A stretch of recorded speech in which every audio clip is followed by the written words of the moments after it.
Sorry about that, my mic fell off. Okay, if anyone is watching. Oop. Okay, hello everybody, it's I Hidden Flame. Welcome to a stream. Only because I couldn't for some reason figure out how to record this game. Due to the fact that, OBS just doesn't like me. So I am going to stream it, because apparently I got it to stream. So it'll say I have this, because I tried to record and it didn't want to record. So, yeah, there's that. Are we actually... I need to have this here, hang on. Gotta do some editing stuff here. There we go, got them both going. So I'm just going to create a new save. And yeah, we'll go from there. Looks like it needs to be up a little louder. Oh dear, okay.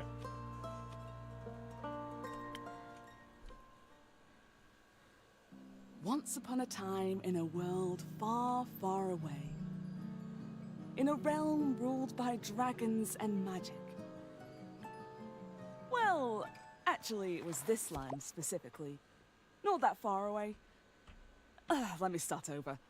Once upon a time, somewhere in Gaia, not that far away, there was a tavern. My tavern.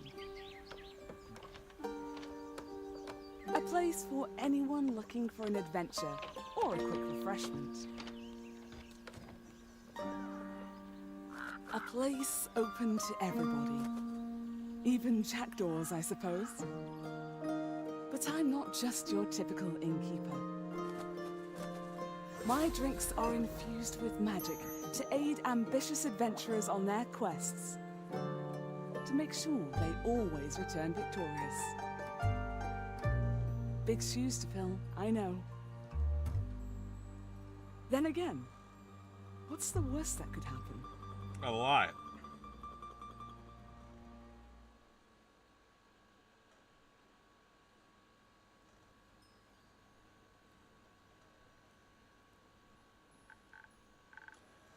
Hiya, Innkeep. How's it going? All fine and dandy?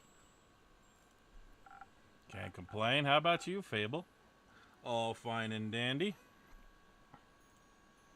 Yeah, all fine and dandy.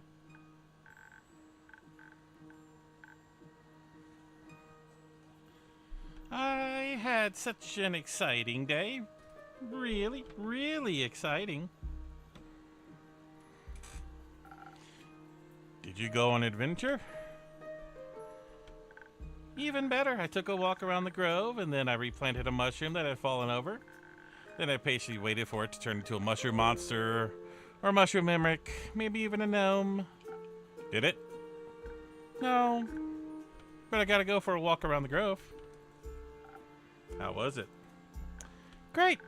Got to see the same stone, same trees, same Amaranthian Hydra guarding the entrance to Avalon, same moss. But I got to water the asters. They didn't really need it, but they were there, so... Sounds very... exciting. Who am I kidding? My life is as exciting as a roasted nut.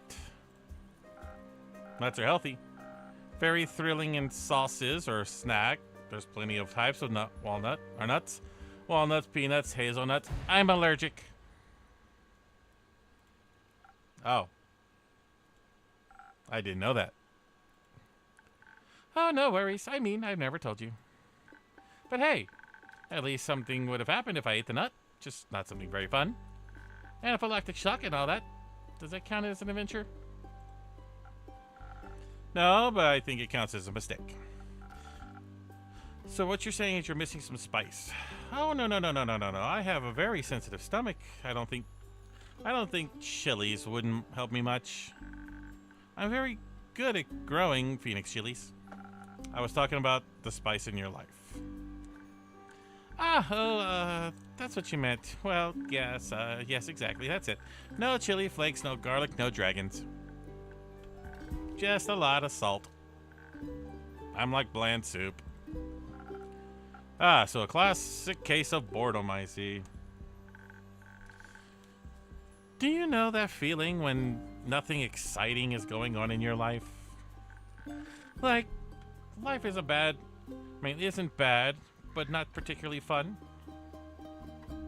Have you tried adding some zest to your soup? Huh? Drama, buzz, excitement, something fiery. Go to the theater or gala. Arrive in a hot air balloon. Hot air balloon? Don't they fly up really high? Yes, I think that's the point.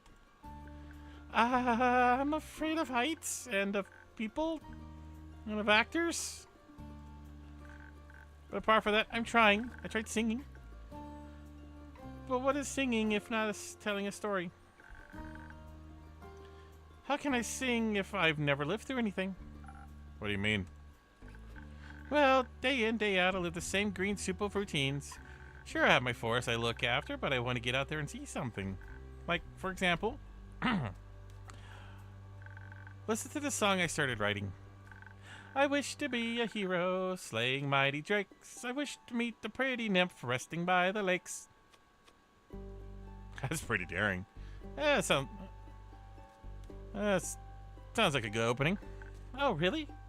You think so? Well, perhaps it's nice, has a nice flow to it. But nothing actually happens in it, because all I do is sit around and wish for things to happen. I don't even know what nymphs knew. Never met one. Taxes, maybe? No, I don't think so. I would love to sing about the excitement, magical things I encounter. But to be honest, the most exciting thing in my life is coming to your tavern and discovering new drinks. Not a lot of songs you can write about that. I wouldn't mind a jingle. I'll think of one. Can I mention nymphs? I prefer if you didn't. Okay, maybe one day I'll get to offer their own jingle. In the meantime, can I offer you a drink? Yes, I love a drink. The usual? Yeah, please. That means a swift strike, in case you forget. Thank you for the reminder, Fable. It's my favorite. Always makes me feel like a feather-light nymph floating on the waves of a sunny lake. Do you want to be with a nymph or be a nymph? Both? But mostly I want a swift strike. Message received. Although, I was wondering, I've been coming to your tavern for so long and I still don't know anything how you make your drinks. Could you show me? Might as well. It's not that hard. Really? Just that face. Yes. What should I do? Should I put an apron? Do I summon a familiar? How do I summon a familiar? Just follow me. Welcome to the drinks mixing nook. This is where we keep... This is what it looks like back here. Hello, Andu. He's so cute. Careful, I haven't fed him yet. Where do we start? Well, you usually start figuring out what my patrons want. To make sure I don't forget what I ordered, I take notes in my journal. Let's have a look. So, you have pinned my order? I did. If you want to look for specifics, I check the detailed notes. I do keep a log just in case. When I'm sure I know what asked of me, I browse my recipes. Can you just mix freehand or something to see what sticks? No. I like to mix and match for some more varied result. But the right balance is crucial, so I stick to my recipes. When I settle on one, I can use the chalk on the board. But if you pick the wrong one, I either erase it with a sponge or pick a different recipe. My ingredients are stored in the 5 bottles to the right. It's dexterity, intelligence, defense, strength, and charisma. I think dexterity sounds the tastiest. I had a feeling you might say that. If I mess up or want to redo my drink for any other reason, I simply feed my mistakes to Andu. Once done, I ring the bell and activate the primordial vortex. Actually, I don't need to bore you with the magical details. Just try to mix the drink. You got this. Okay, so we need to make a swift strike. Let's draw it on the board. It's right there. We need a little bit of this. Okay, we need a little bit of this. And a whole lot of this. Swift strike.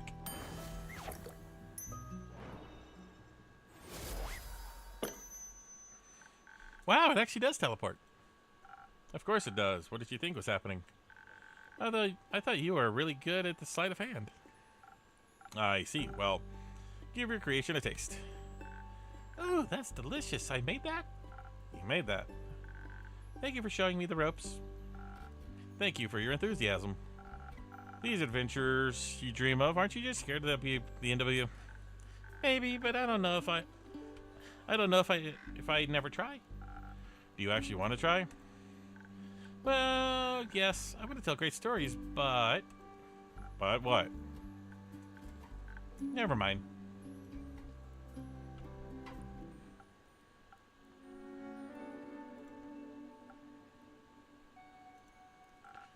How can I help you? A drink. For you? All right. What kind? Drinkable. Very specific, thank you. How about a spoken heart? Some charisma couldn't hurt. Sure, whatever.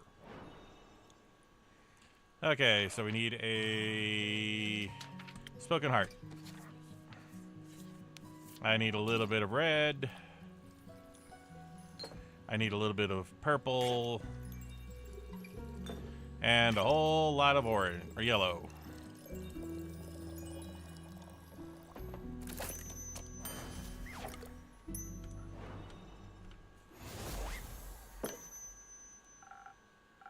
This should be digestible, maybe even tasty. Thanks. Almost washes away the memories of that banshee haunting the lonesome lagoon at night. And her bone-shattering song of sorrow. Almost. All right. The brooding type, I see. What are you thinking about, Fable? Just dreams. You or someone else's? Mine. Other people seem to have the courage to follow theirs. Why can't I be like that? Isn't that up to you? I wish it was. My brother says dreams are a fool's errand, that I am running away from where I belong. We are rangers, Fable. We belong to the woods like a stream that ripples down the mountain. Or the birds in the trees. We keep the balance is what we're meant to do. And is that what you want to do? Yes. No, not really. I really want to experience things outside the safe borders of the forest. I want to live a life so full of adventure, boredom will feel like bliss. I want to be brave and strong. I want to sing the songs about my adventures and make other people yearn for that same freedom. Of course, I could never leave the Ashen Grove behind forever. It's my home. But there's nothing wrong with going away from time to time, right? I mean, my brother looks at the Grove as well as my sisters. I think they'd be fine without me. Then you should do what your heart desires. Will it stop aching then? I think so, yeah. What if it's wrong to leave, though? What if destiny is never meant for me to leave? And what if it did? That would be a dream come true. Be your own genie, Fable. Your adventures start with you. Thank you, Innkeeper. You're really most exciting part of my day.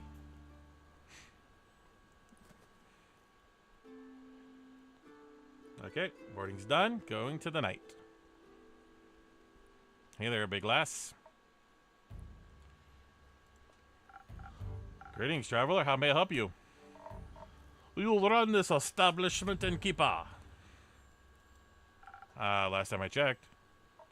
Huh. Whom do I have the pleasure? The name's Hassalin. I don't have a good voice for her. You can call me Sia or Len. Couldn't care less. Nice to meet you, Sir Len. What can I do for you? Perhaps something to drink? Do you do things with the quests, right? So they say. Do you want one? I mean, do you want one? I could have a look at my notice board. Ugh, no. No quest for me. But I might have one for you. Or your notice board. Tell me more. Heard of a werewolf making trouble in the Tiragan. Terrorizing farms, tearing sheep apart, the whole program. A werewolf, that's news to me. Listen, me too. If you don't, I mean, doesn't seem almost one in a decade, and that was far south in Irovan. Been wondering if it's something, the same one, just moving up like a nomad. I thought werewolf hype died along with that one romance novel. You mean the one with the vampires? I think so. Nah, society is split into two camps, Team Werewolf and Team Vampire. Which one are you in, Keep? I like Team Werewolf, sorry. Is it the fur or is it the pecs? Neither. Questionable experiences with the other camp more so. I am itching to ask for details. Don't. How about you? Wouldn't you want to know? Yes, that's why I asked. Keep guessing. Has anyone ever told me that you could pass for a werewolf? Yes. All the time. At least twice a day. The only downside of looking like a wolf is getting mistaken for one. I see. Is that why you don't want to take care of the werewolf yourself? Yes. No. Just afraid he might look too much like my Uncle Dagon. Or Dragon. Would feel bad for slaying that fella. You know, hunchback, hairy, crooked teeth. Is that a werewolf or just Uncle Dragon? You can't tell. Same fate befell Aunt Olga. Sorry to hear that. Nah, you'll have coming. Never fall behind on your grooming schedule before you know it. The next one to be Van Helsing will strike you down with a silver arrow. Do Van Helsings also hunt hunt werewolves? No, don't care enough to check. Either way, that's Southern Werewolf, yeah? Alright, anything else that might help others get it done rather swiftly? Fetch. Pardon me. They should they get into a dangerous situation, just start playing fetch. That works. Any dog, trust me. Good to know. Thanks, Sir Len. It's not that hard. It's either Cyrillin, CR, or Lin. Gotcha, Lin. Alright, Chief, you got a name? Or is it just Innkeep? Just Innkeep for now. Playing hard to get, I see. Well, Innkeep, then before I venture on, you got a drink for me? Of course, what do you like? Something powerful. Something with a whole lot of strength in it. And don't you dare give me any of that watered down muck instead. Okay, so I need strength. Doop. There we go. Southern Brawler. Let's get a little bit of yellow. A little bit of cyan. And a whole lot of red. Wabadoo.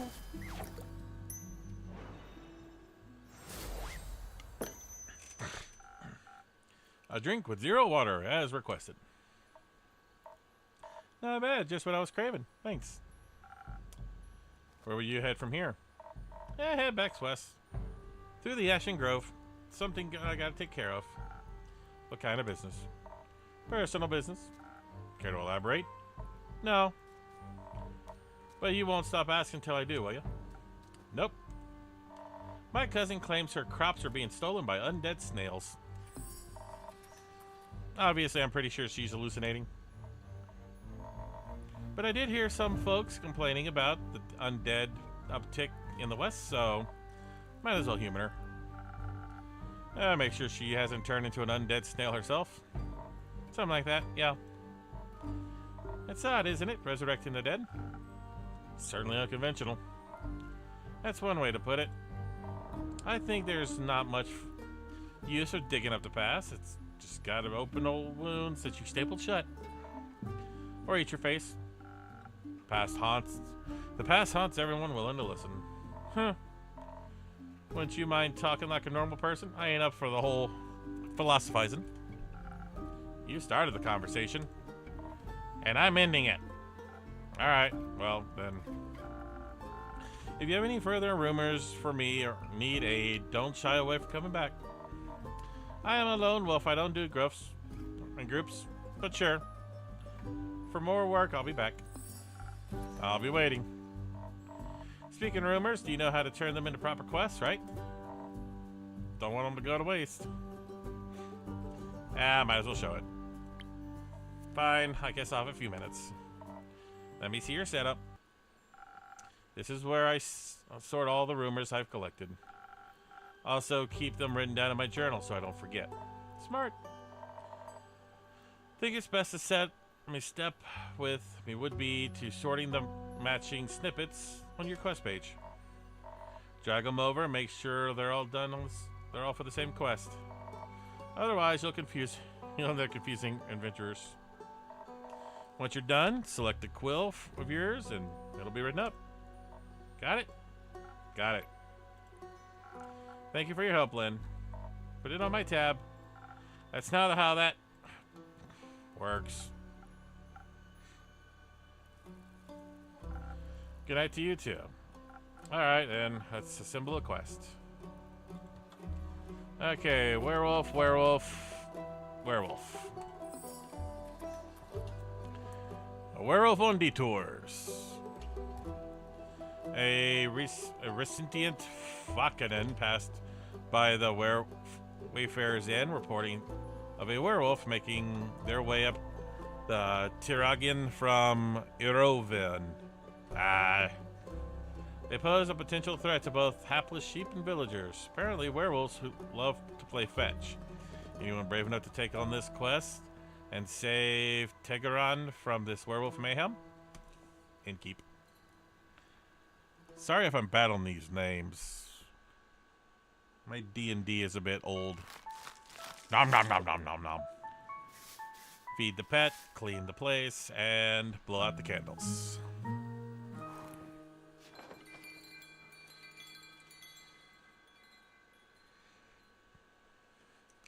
Chapter 2. Got a little sheep out here. Birds.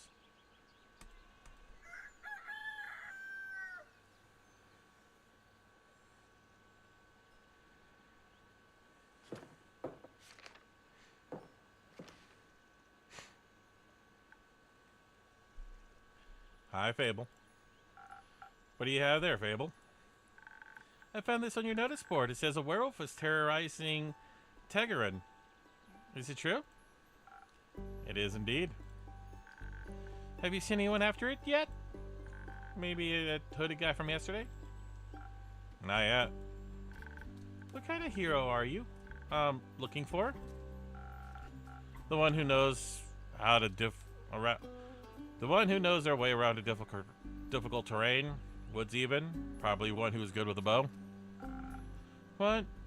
One who tells me they want the quest? I'm good with a bow. Yes, Fable. And I know my way around the woods. I know, Fable.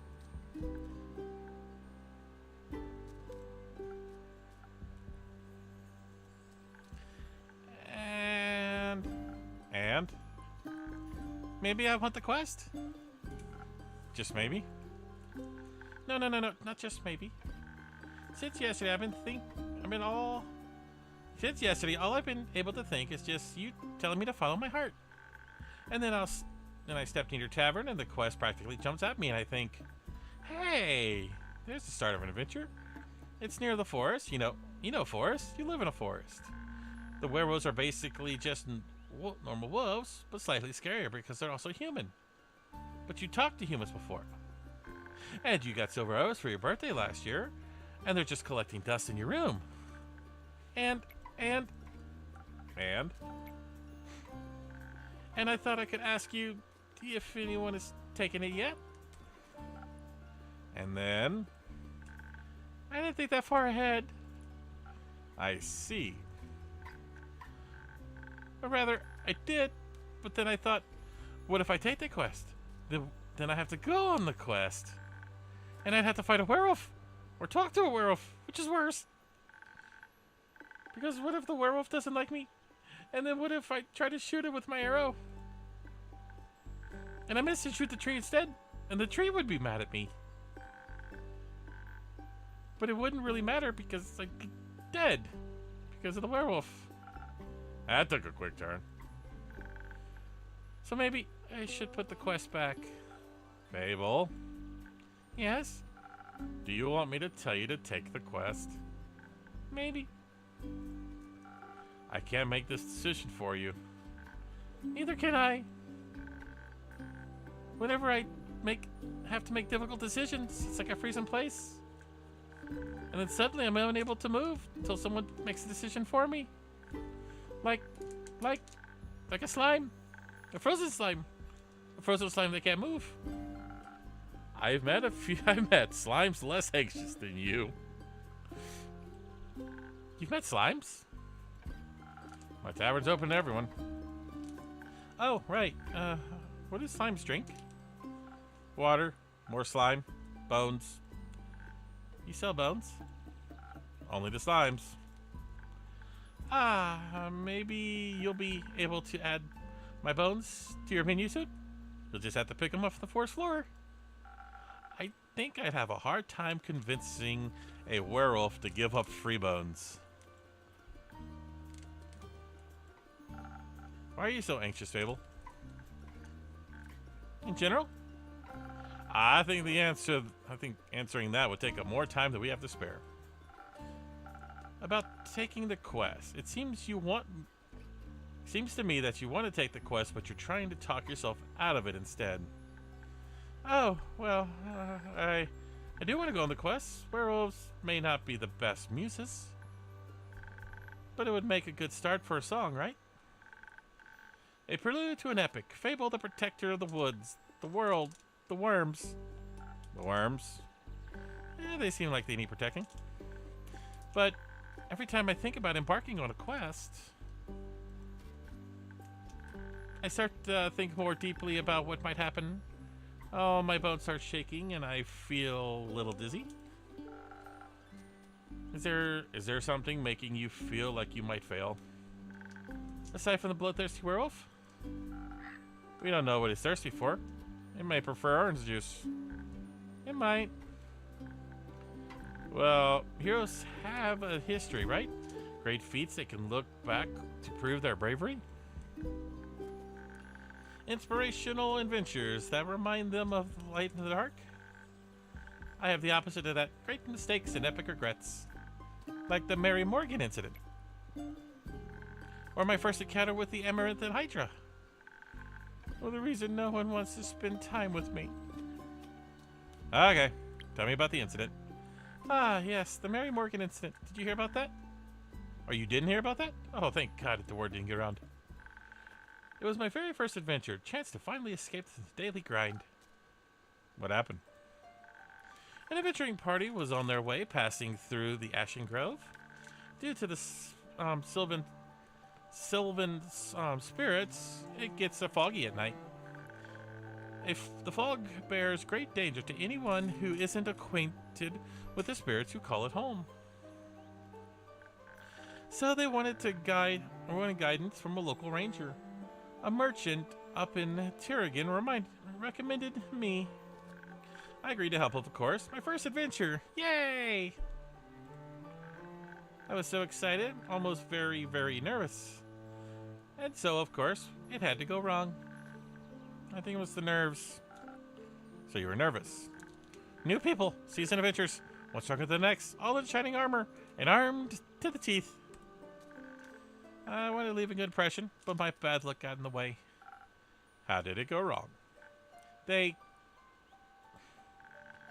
felt their condescending glares on my back as I walked through the woods. Of course, I didn't know whether they actually glared, but my fear got a hold of me and I led them astray. I must have blacked out. I never got lost in the woods before. But this time I did.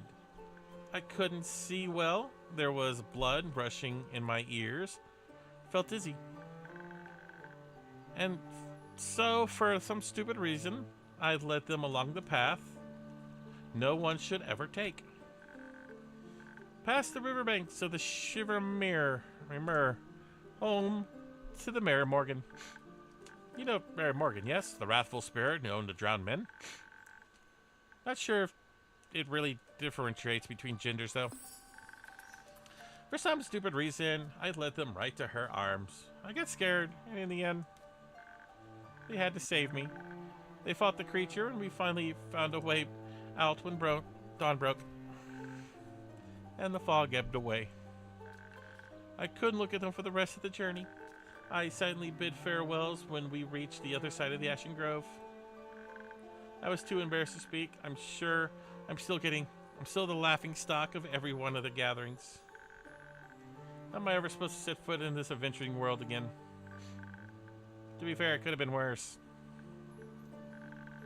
I could have led them right into the arms of the wyvern chimera that resides in the Quag Mangrove. They say it has a taste for adventurers. Bet you didn't. But I didn't. Let's talk about this Hydra, shall we? Well, just after it arrived to guard the portal to the Dream Plane Avalon, I wanted to be polite and neighborly, so I brought it some homemade biscuits. I burned them a little in the oven, but I thought since it had fire breath, it wouldn't mind. So I approached the Amaranthian Hydra, and I had this whole speech prepared about how I was looking forward to having it around. How its green scales matched my hat. But it was so tall and intimidating, I forgot what I wanted to say. So I just sat down the biscuits down and smiled awkwardly. I looked at my biscuits and then at me and said,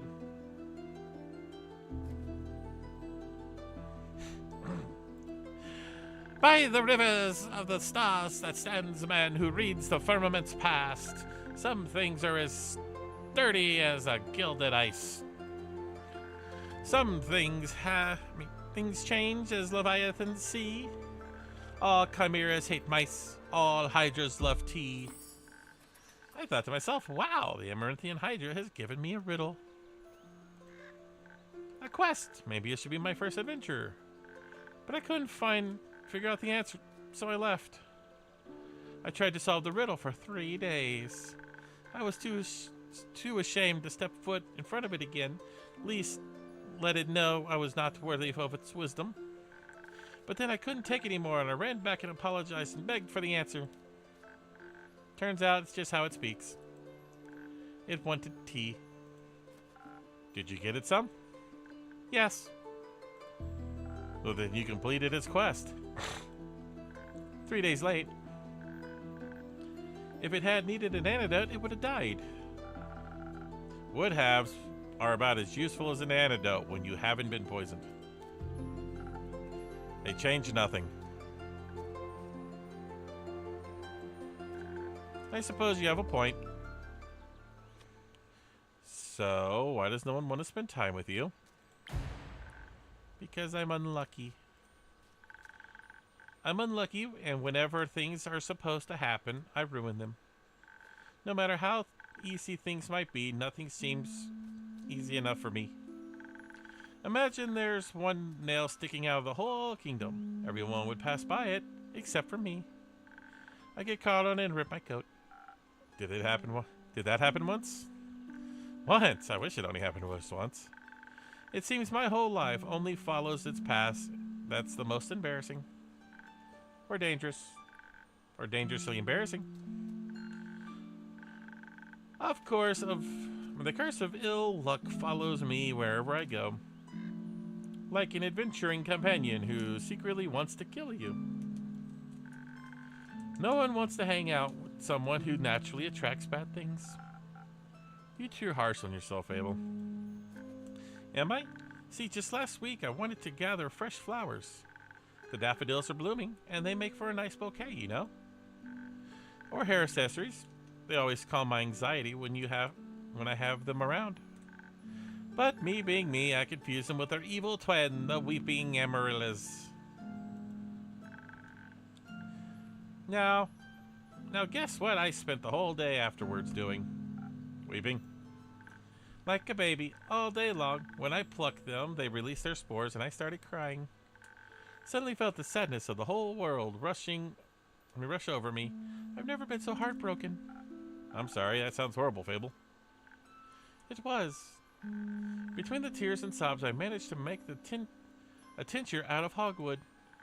It eased the pain, but the tears wouldn't stop until dawn. I'm so silly sometimes. There's nothing wrong with picking flowers. It is if they're the wrong flowers. I imagine if I had offered them to adventurers, or even worse, the Hydra. That would be so embarrassing. I don't think gifting flowers to to make someone a little happier is embarrassing. And it would have made for a good story to laugh about together. I don't think they would have laughed about it with me, more at me. They would laugh with you if you choose not to run away. You seem to assign a cruel sense of humor to people that actually haven't shown you such a thing. Not everyone thinks about you the way you think about yourself. That would be nice. Innkeeper? Yes? Do you like spending time with me? Yeah, Fable, I like you. Really? Of course. Seeing your face in my tavern brightens even the cloudiest of days. Never stop coming around. I won't. You make me feel less alone. Thank you. That's because you're not alone, as long as my tavern and I are here. You better not go anywhere. Not planning on it. Hang on a second. Hit that button there. Sorry. Anyhow. You seem to be very insecure. I think this is the biggest problem here. But how can I not be, when everything I touch falls apart? You know it isn't true. You're right. I'm a great gardener. Everything grows around me. But then I seem to just get smaller. Except zucchinis. I can't figure out how to grow those. So anyway, I'm like a zucchini. I'm insecure because I don't know what I'm capable of. You'll have to find out then. Like on a quest. For example, do you think I'm a little underleveled? Do you think that it will change by sitting around? Guess not. Someone has to help those people, right? What if I don't and no one else comes around? What if I'm the only chance they got? But what if I'm not? What if there's someone better? The best thing you can do is try to help them. So what if another adventurer swings by? They'll be able to make the situation better? Isn't that a good thing? 4 hands are better than 2. And who knows, you might even end up forming a party. Oh! And besides, if it's a perfect hero they want, they'll be waiting forever. I didn't think about it like that. Maybe I shouldn't decide to give up before I even try. After all, I'm a very fast runner, so if I screw up, I can just run away real quick. That's the spirit. Okay, I, Fable, a great gardener and future hero, charmer of Nips, am going to embark on this quest and save the villagers. And I shall return victorious. Did I do it right?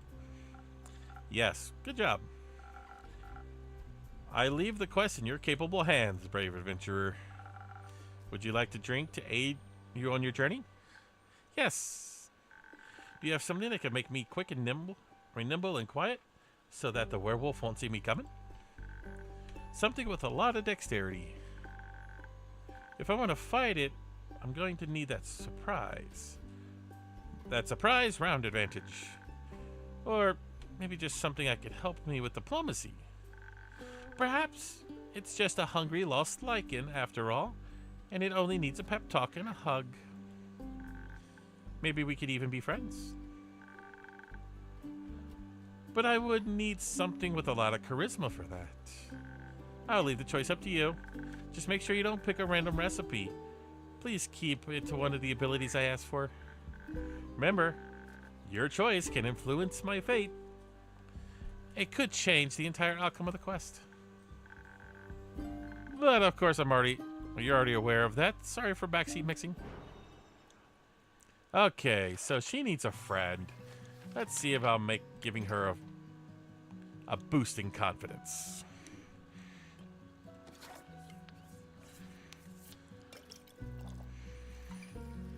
Three levels of yellow. Level of red. And a level of cyan. Wabadoo.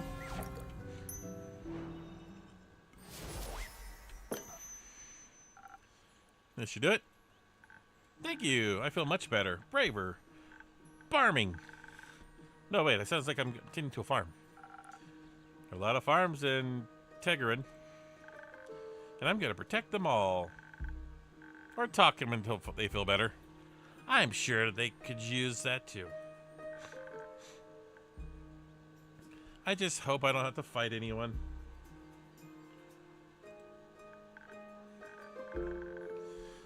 No, I'll be okay. Thanks for your help.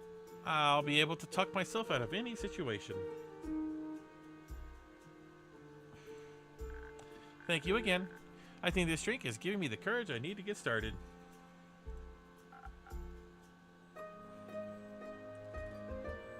You got this, Fable. I'll try.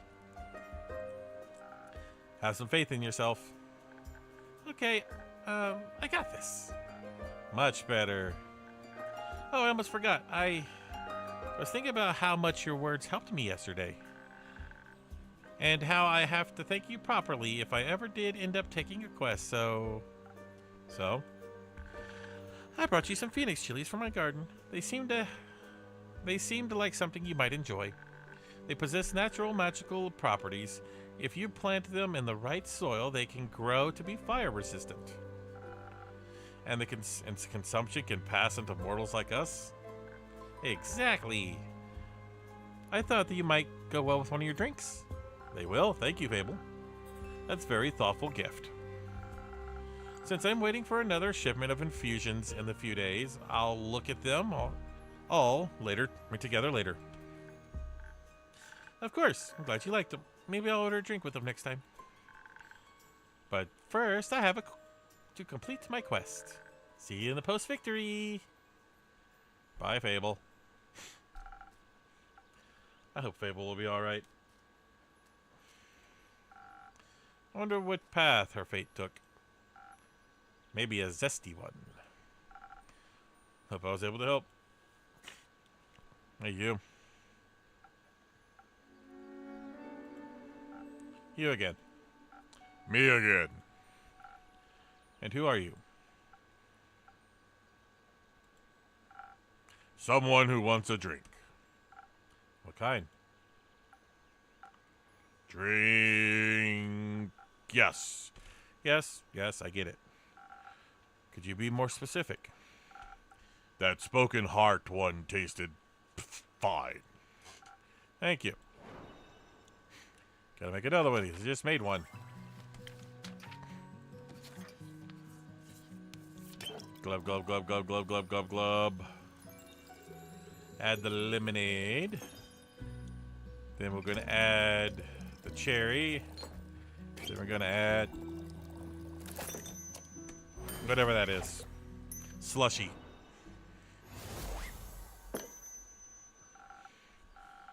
A spoken heart just for you. Maybe it'll help you find more words. Good attempt. Perfectly drinkable. Might come back for more. Might not. Thank you. Enjoy. Charming. Okay. Night phase. These two.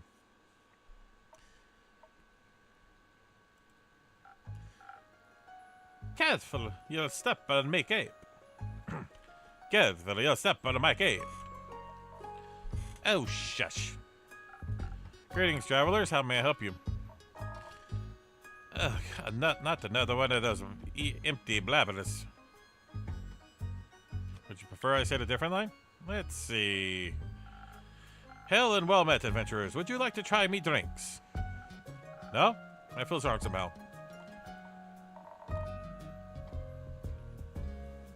Could you try one of your drinks? Could try just where you serve drinks quietly. Fresh out of that one, sorry. Huh, thought so. You're planning to try and peer into my backstory? Probably. Huh. I'm warning you, I am very good at ignoring non-essential NPCs. Why are you ignoring me? Not ye, the Innkeep. The Innkeep is ignoring me. Not in the slightest. Don't worry about him, he's a tad quirky. I see. That thing on your shoulder, is it quirky too? Oh, what thing? Ah, me cape. Your cape? That's not the cape. That green fellow on his shoulder is an ooze, or what's left of it. And the rest of it is on you? Aye, pretty tough to clean off. May I ask how that happened? You just did. Maybe I can offer you two a drink in exchange for the story in your names. Yes, I love stories. Well then, may I have your name? No, but I shall tell it to you. I am Sir Alphino Louis Frederick Duesque Dassang. It's long for Kyle. Kyle? Kyle. Well, Kyle, what kind of drink can I offer you? Blood. Or if you're out, I would settle for something that tastes like blood. Or it looks like it. Red is my favorite color. I'll look for something with red in it. Okay.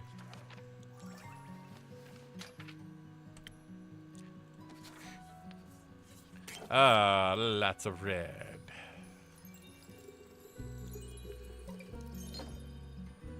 Okay. Then we're gonna add some yellow and blue. Doesn't yellow and blue make red? I don't know. I don't know my colors. No, yellow and blue is green, right? Almost something blood for you, sir. Oh, thank you very kindly. That looks delicious.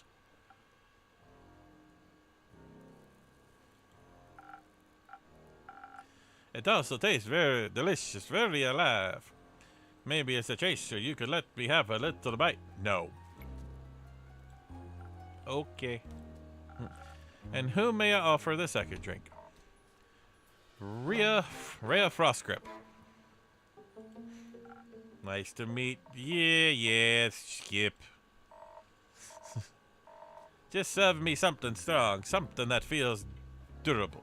Tough like the mountains and the caves of your... One of those frost lagoons looks close enough. Coming right up. Okay, so we are basically a bartender in an NPC world. Or in a video game, so... Glub, glub, glub, glub, glub, glub, glub, glub. And I like it. Add a little bit of red. And a little bit of yellow.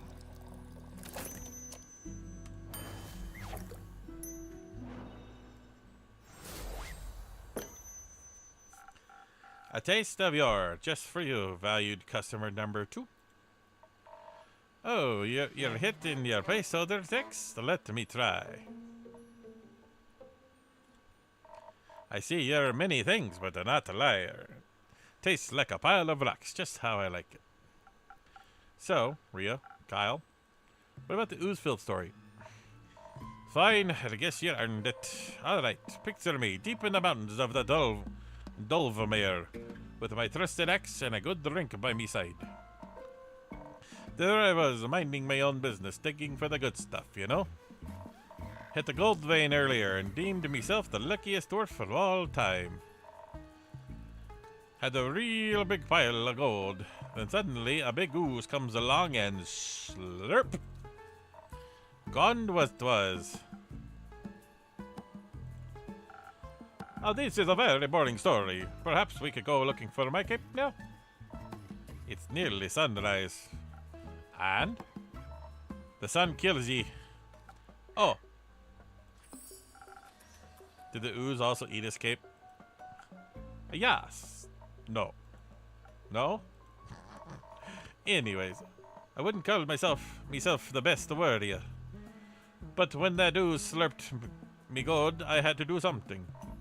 So I took me shovel and dug and hit and dug and hit until there was nothing left of the ooze anymore. Well, almost nothing. So did you dig out your gold? Silly food, she dug out the me. And guess what he was clinging on to? The gold? Oh, yes, the big gold nugget. Some shouldn't be enough to get me to Borvuvia. And perhaps it can even get me a dainty new cape. Don't think so, Sunshine. We had a deal. We did? Please allow me to ask a question. What was the deal again? I get ye to Boruvia, so ya can participate in your fancy vampire banquet. In return, I get the gold. But what about my cape? Where did you last see your cape? Don't even bother, it's a lost cause. We looked everywhere on our way here. Fought cursed traps, many-eyed monstrosities, undead goons. And I started to wonder, where in his life did the man put his cape? Where does everyone put their capes? Do you know where I put me capes? Where?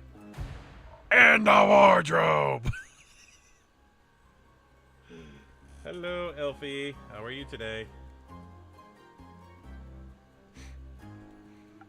Oh! So you can wear it in the wardrobe land? What? No. Kyle, maybe we could find someone to retrieve your cape for you. We could? Phenomenal.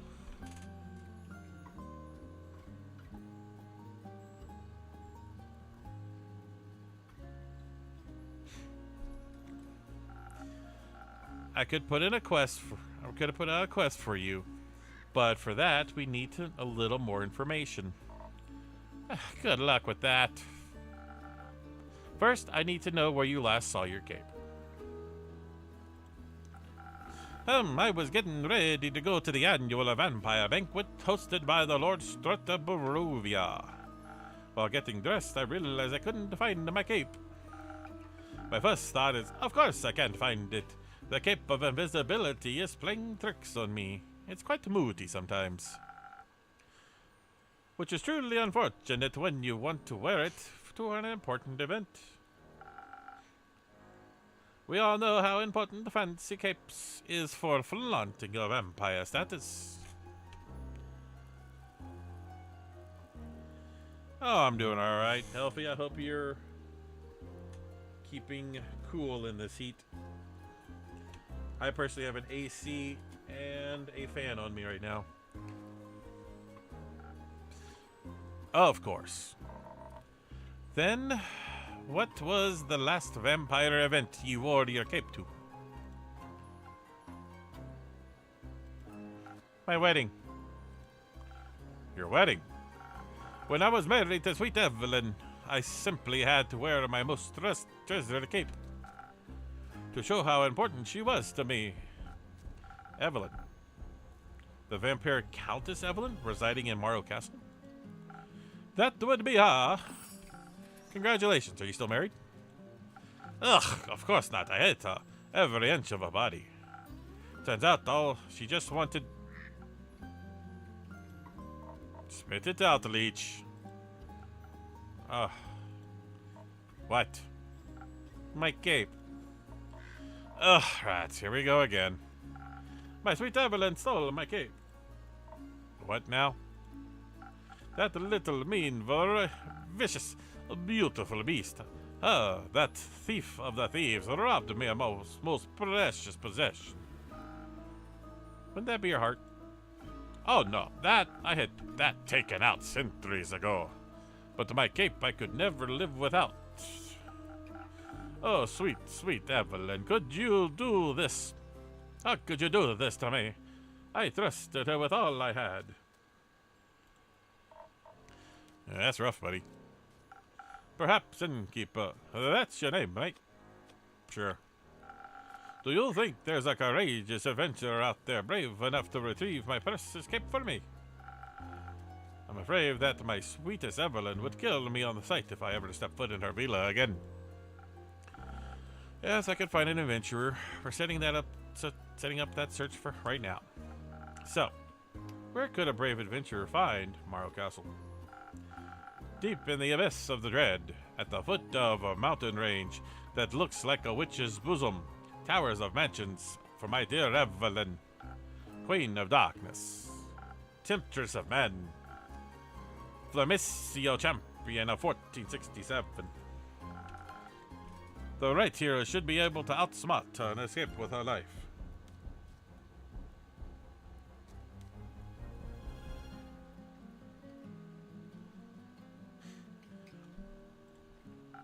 But beware, she bites. And she might be invisible now. Alright, I think I got everything I need. I'll write up a quest for you. I'm sure you'll have your cape back in no time. I hope so. That reminds me. Not another cursed monologue. And keep quickly, another drink. I don't think I can make it through another tale of woe without some more artificial stamina. I need another lagoon. See what I can do. A lagoon, a lagoon. Chug-a-lug, chug-a-lug. Let me see. Hey, howdy ho. Come on, baby, don't you know? Okay, a little bit of red. And a little bit of yellow. Off we go.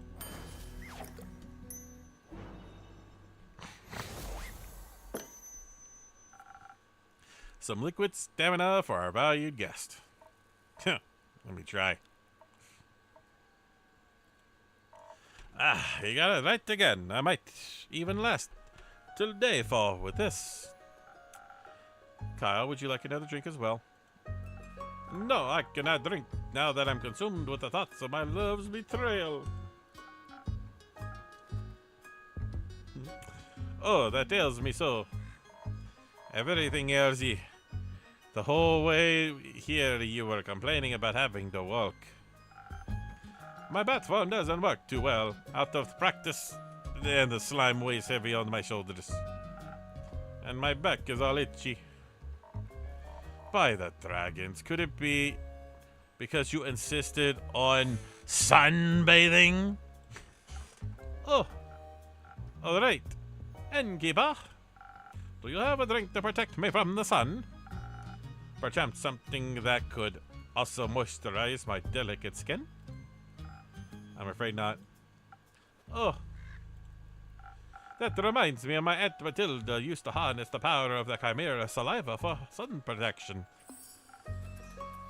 Chimera? A thing, beast made of several animals, got 3 heads and all. Made by the dragons to guard Gaia, likes to eat people for breakfast.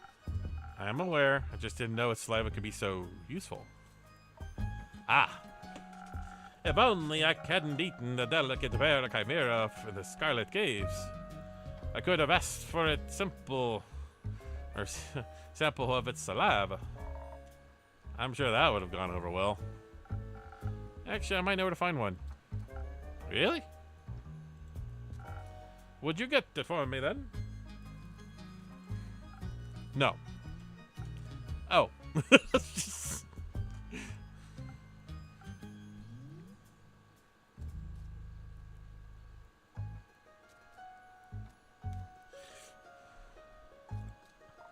What? Why are you looking at me like that? Miss Frost, Gribdir, perhaps we can alter our deal. Oh nay, forget it. I ain't going. With nothing on me but a shovel and ooze group, I'd be no match for that beast. No problem, I can make another quest for my trusted board. And when will it be done? Tell me, when can I walk among mortals to the glistening sunlight once more? As soon as a fearless adventurer picks it up and succeeds, especially that part.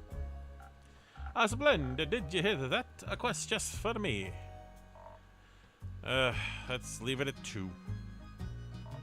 Say, Innkeep, while we wait for someone to do this work for him, do ye perhaps have a room or two? Perhaps Elias without sunlight? Wouldn't want Snow White to go up in flames over here. Sure thing, I got a couple of boarded up rooms. You can stay there. How much?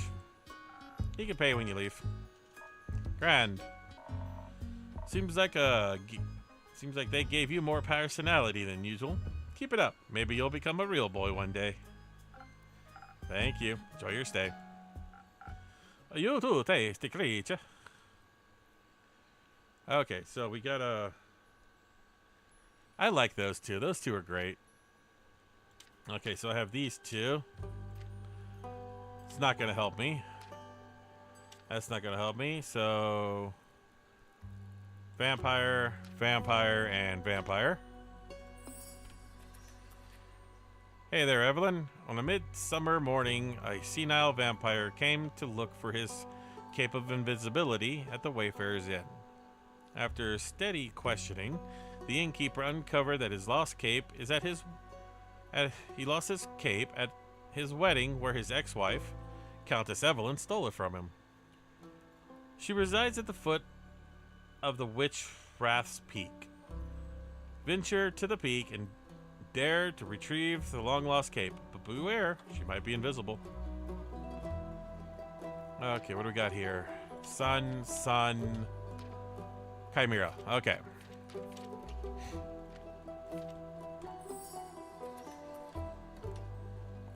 Deep in the Quag Mangrove resides the wyvern Chimera.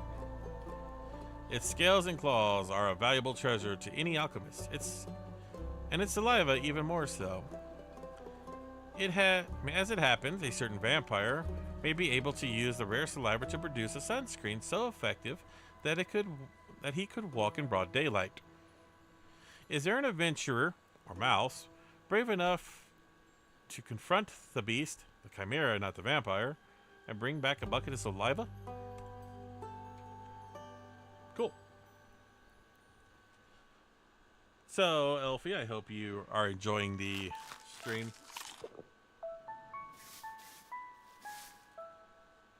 Gotta feed Ando, clean up the bar, and turn the lights out.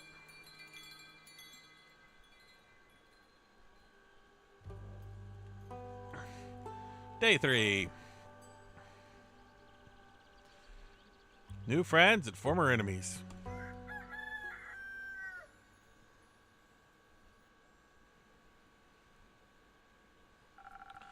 My shipment of infusions has finally arrived this morning. Now I have access to some fake crystals and frozen pine cones. Together with Fable's Phoenix chilies, I have 3 infusions now. I'll unpack them later when I have some time. I have a feeling they'll be of use soon.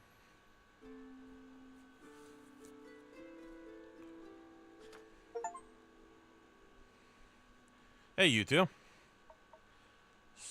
So, Innkeep, a drink for me and this lanky pal. It's good to see you, Lynn. She meant to say please. Welcome back, Fable. You look alive. Thank you. I am. That seems like a given. I'm just so happy to see them doing well, and with a friend. We ain't friends. We're not? Aww. You upset poor Fable. So you two didn't form a party?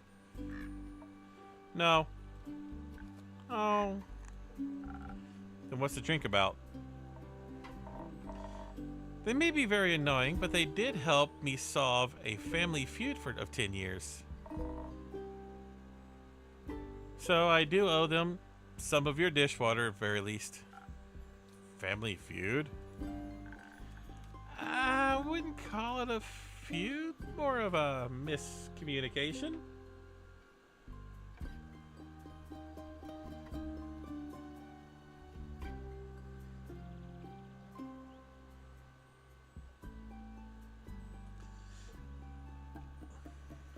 Elfie, Final Fantasy Theories is me. It's just my other channel. I'm using it so I can see the chat on my phone. Because my other monitor is on the other side of my PS5 and I can barely see it. No, it was a feud. I feel like feuds implies a certain level of hostility. I was going to kill him. I thought that was a joke. It wasn't. Oh. But no one died. No. Elfie here is able to prevent that. It's Fable. Whatever. Does this perchance have something to do with your quest? It does. I stopped her from killing the werewolf.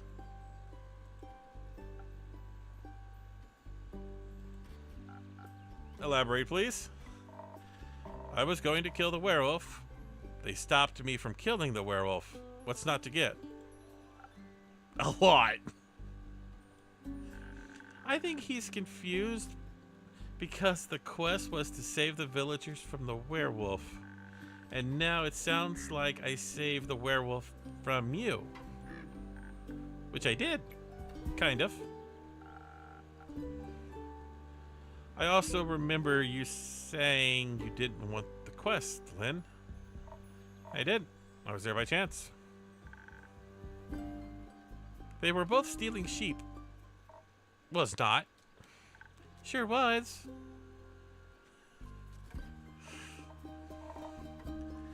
Adventuring does not pay what it used to. So you steal other people's sheep? Mind your own business. How did this lead to a successful quest? Well, where do I start? About from the beginning. Right. I was born on a half-crescent dreaming moon of the quest, Fable. Oh, right. The quest. Traveling there was no trouble. I knew enough shortcuts to travel through the Ashen Grove quickly. I reached the borders of the Tiragan right around dusk. The Ashen Grove thins out around there, as you can catch a glimpse of the wide fields and vineyards, as well as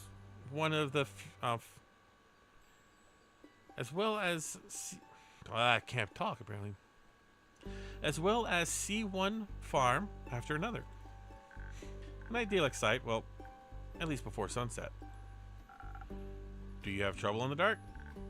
Emotionally? Visually? A little. I mean, I reckon I can still see more than a human could, but the darkness is darkness. I'm no owl. Thank God. That you're weird enough and already weird enough. I imagine the damage you would do if you could turn your head all the way around. Who says I can't? Just kidding. Anyway, luckily darkness doesn't affect my hearing. Not the normal kind. What? Nothing. Okay. I heard a creaking fence. The footsteps were failing at keeping quiet.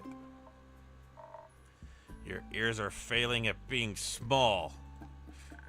So I snuck closer and saw a werewolf-esque shape picking up a tiny sheep. I was petting it.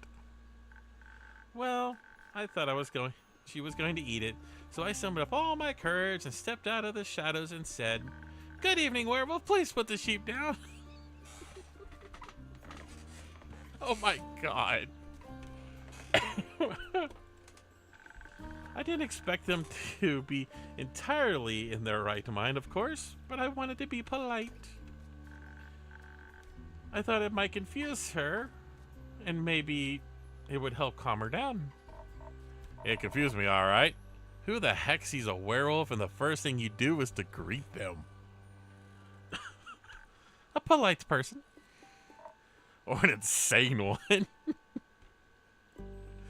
It worked, didn't it? Because I ain't no werewolf. He wasn't that different, but I'm skipping ahead. To my surprise, instead of a growl, the werewolf, or not werewolf, responded with a what? So the confusion plan worked, but I hadn't really expected that response. So I said again, "Please put down the sheep." And she asked why. And I said, "Well, because stealing sheep isn't very nice." And she asked who I was. No, I asked who are you? A guard? I was about to introduce myself when I heard this blood-curdling howl.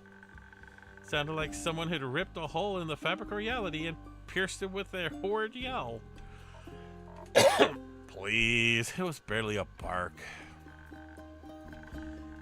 And it made the blood freeze in my veins, and I heard panting and heavy footsteps, and I barely dared to turn around. You turned around immediately.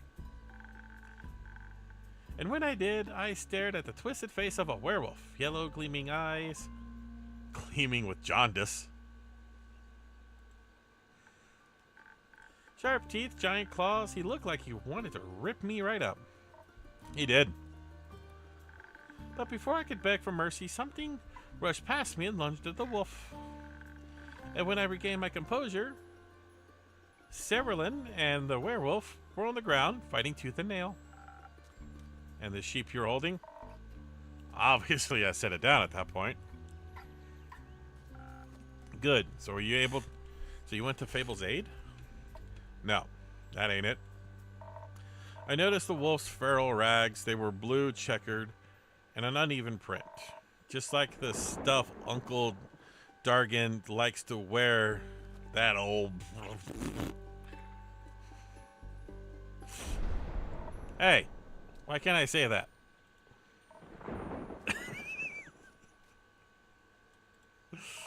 What the... Youth protection. Age rating system is quite harsh.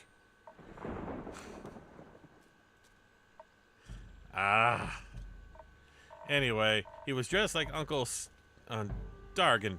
Smelled like Uncle Dargan. Fall like him, too. I was joking when I brought him up before, you know. Haven't seen that old man in years.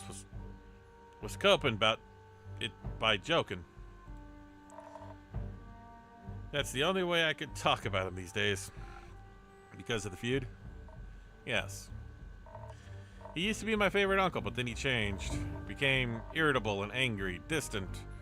Felt like Uncle Fedor. Cared more about the moon than he did his own family. Eventually, he just left. Ran away. Without a word, he left us and Uncle Fedor behind. Or Fedor. I don't know.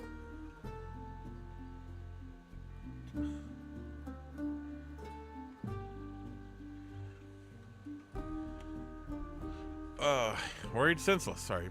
Until we found a letter saying not to look for him and all their savings missing.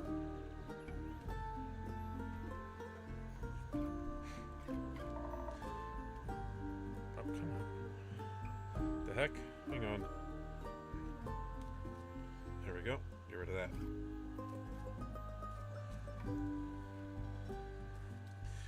Swore I was gonna kill him myself if I ever saw him again. Anyway, I always thought he could just face up to his own problems. Turns out his solution was getting those problems as far away from everyone as possible. Idiot. Did you talk it out with your fist? I tried, but Elfie stopped me. I'm glad they did. How do you figure that out? Well, she was yelling at him. I didn't understand half of it, but I could tell she was angry and hurt.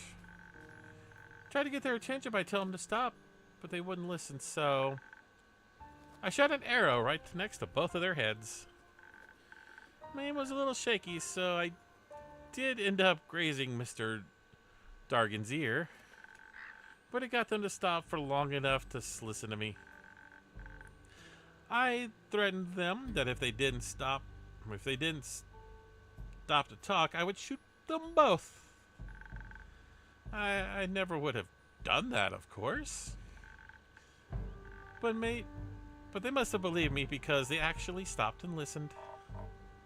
Looked mighty scary there, little pal. Thank you.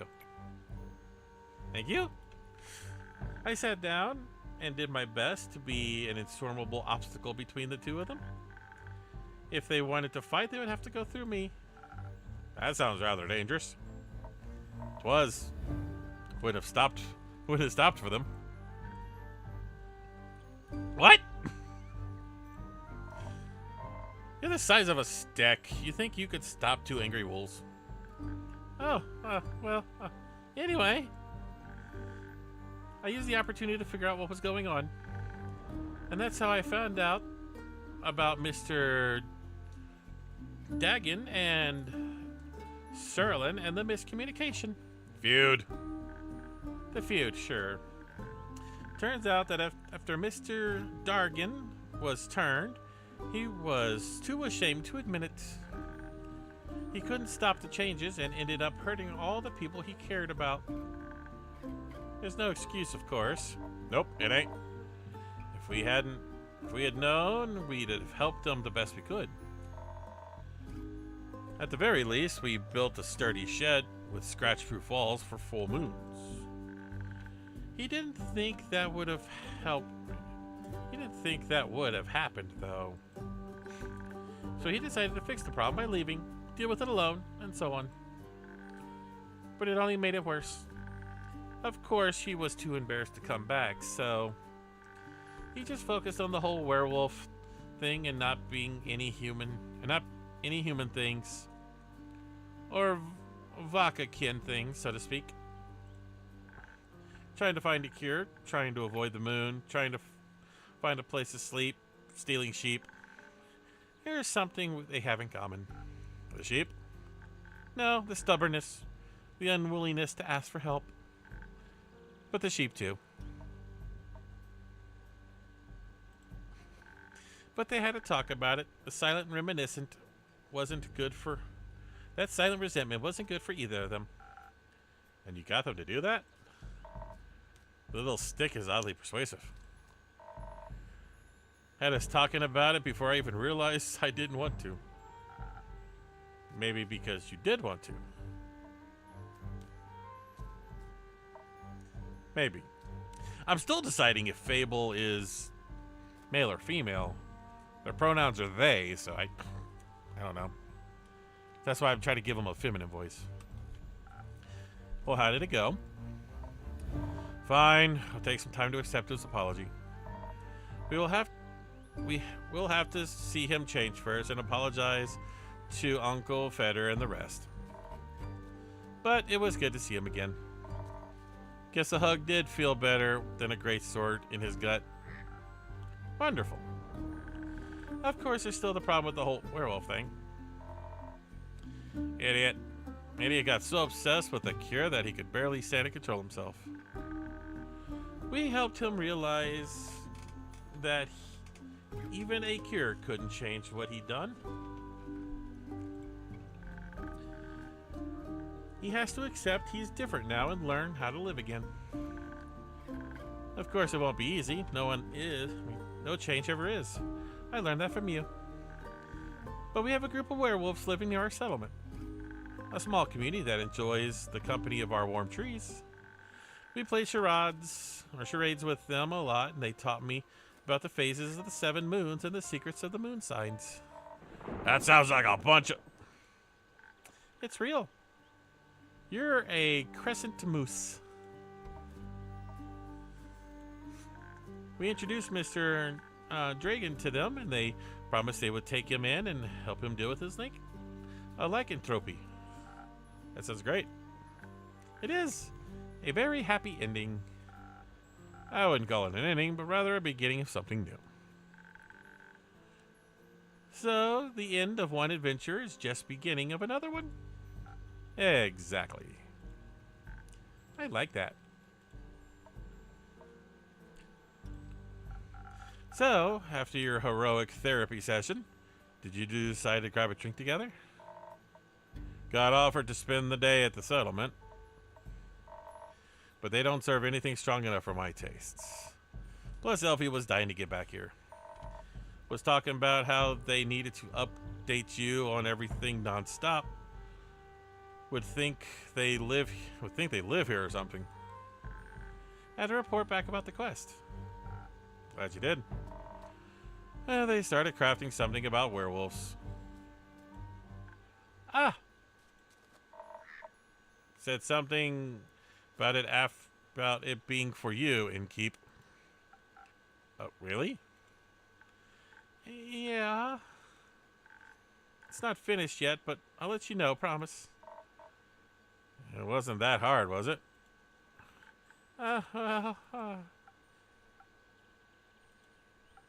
So, a drink? What can I offer you, Lynn? Surprise me with something that fits my broad. That which makes me by which I mean make me the usual strength that never gets old. Yay. Okay, strength brawler. Glug, glug, glug, glug. Make a drink. Okay, add a little bit of defense. Add a little bit of charisma. Boom. Wabadoo.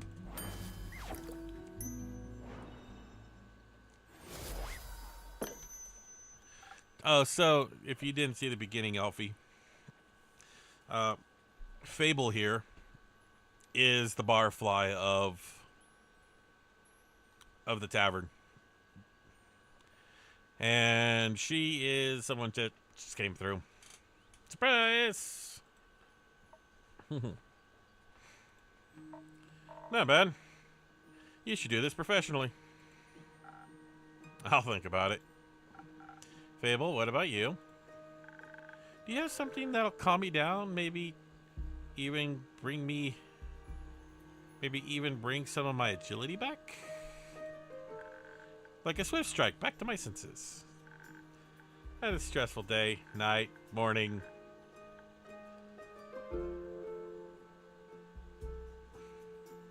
Sequence of events. So, the thing about this game is that pronouns are heavily involved. And as I will admit it, as someone who isn't used to the whole pronoun thing, it's getting something to get used to. And oh, too much. So having Elfie be a they them still is confusing to me, but I'm not against it. Just something I gotta, what is the term? What is the word? Just something I have to adapt to get used to. Because that's how the world is, right? I'm trying to be that way in real life. Gotta be that way in this game, too. Takes getting used to, but I'm coming around. There you go. Thank you.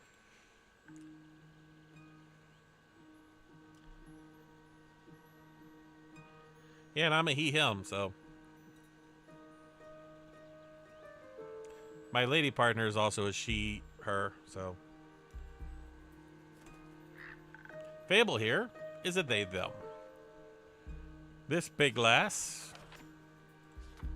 Where is it? Where is it? Where is it? People. See, the dwarf is a she her. Kyle is a he him. Fable is a they them. And Lynn is a she her.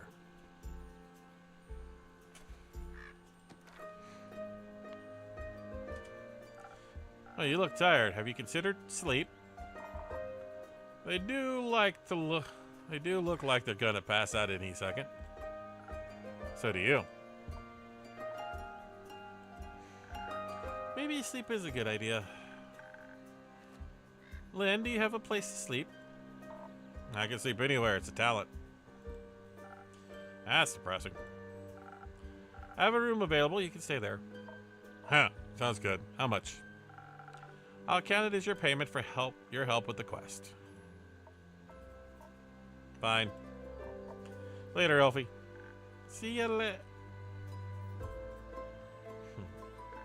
Sure. You heading home, Fable? Yes. I've been gone for a whole day. I need to get back to make sure everything is still growing correctly. Maybe take a nap first? Yes, that too. Did you enjoy your first quest? I did. It was scary and different than what I expected. I didn't know I was so good at pretending to. I didn't know I was so good at pretending to be charming.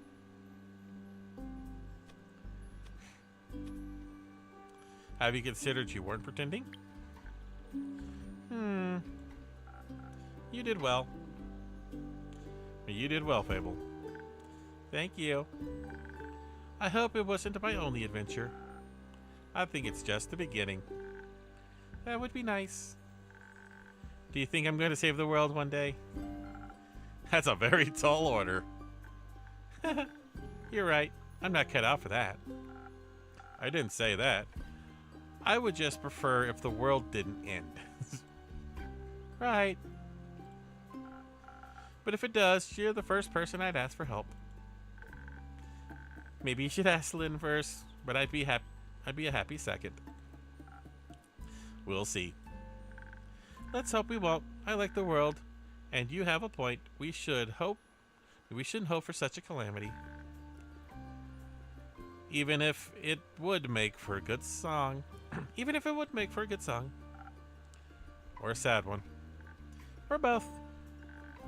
I'm gonna head home now. Do that. I'll stock up on quests for you. I can't wait. See you soon. See you soon, Fable. And nighttime.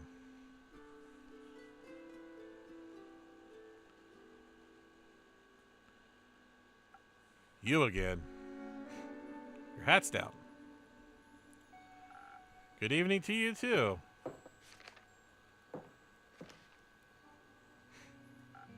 This quest. It wasn't here yesterday. That is correct. Huh. It seems dangerous. It is. And mysterious. Sure. Like me.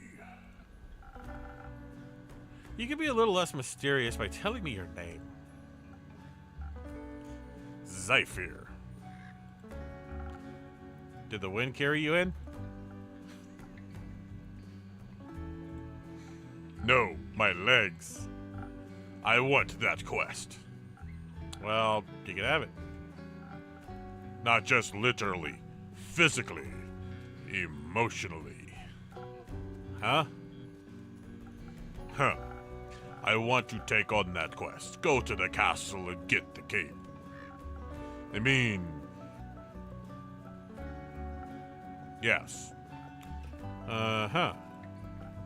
Well, no one is going to the castle yet, so if someone would like to go, they would be welcome to. So you know of the castle? Yes? It seems strange. It is. A vampire lives there.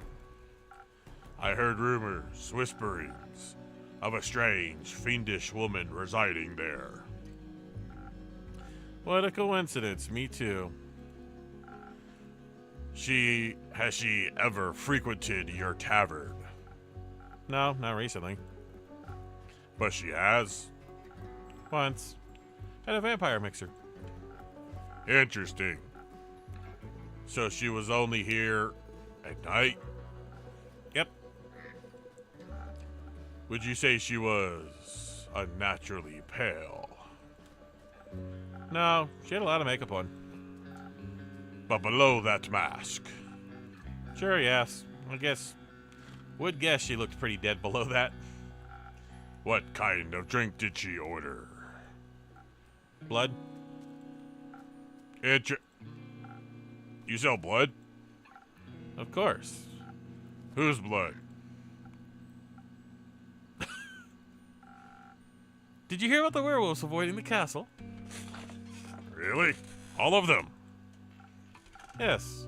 They sell a lot of werewolf traps. She has a lot of werewolf traps set up. But all animals seem to steer clear of Morrow Castle.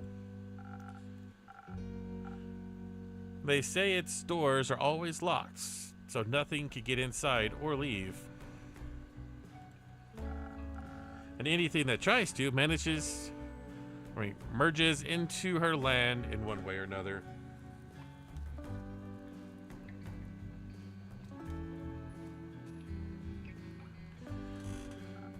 As a grave, a pile of decorative bones, dirt feeding rotting flowers.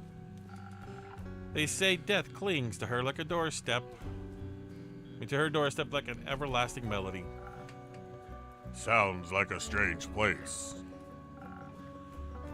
Like a tomb for something still alive. Sounds like a tomb for something that's still alive. Or for a goth. Goth or vampire. She seems to be a thief. It appears so. Do you not sympathize with that? Thievery is a honed skill, but it must be performed in secret.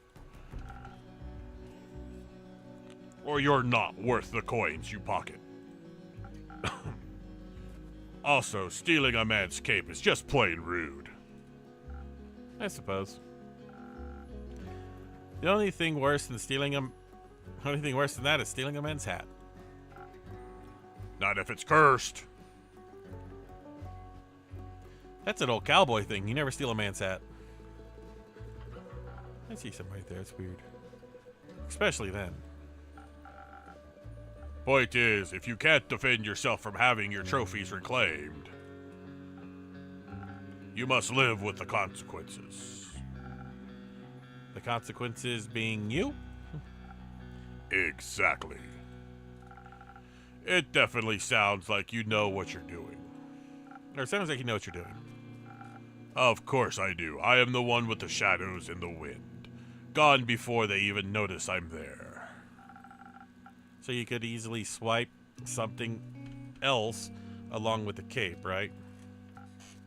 Certainly. Gold, gemstones, other travers, whatever pays the bills. What about some interior decorations? Like what, for example? Just something to pretty up my tavern up a little bit.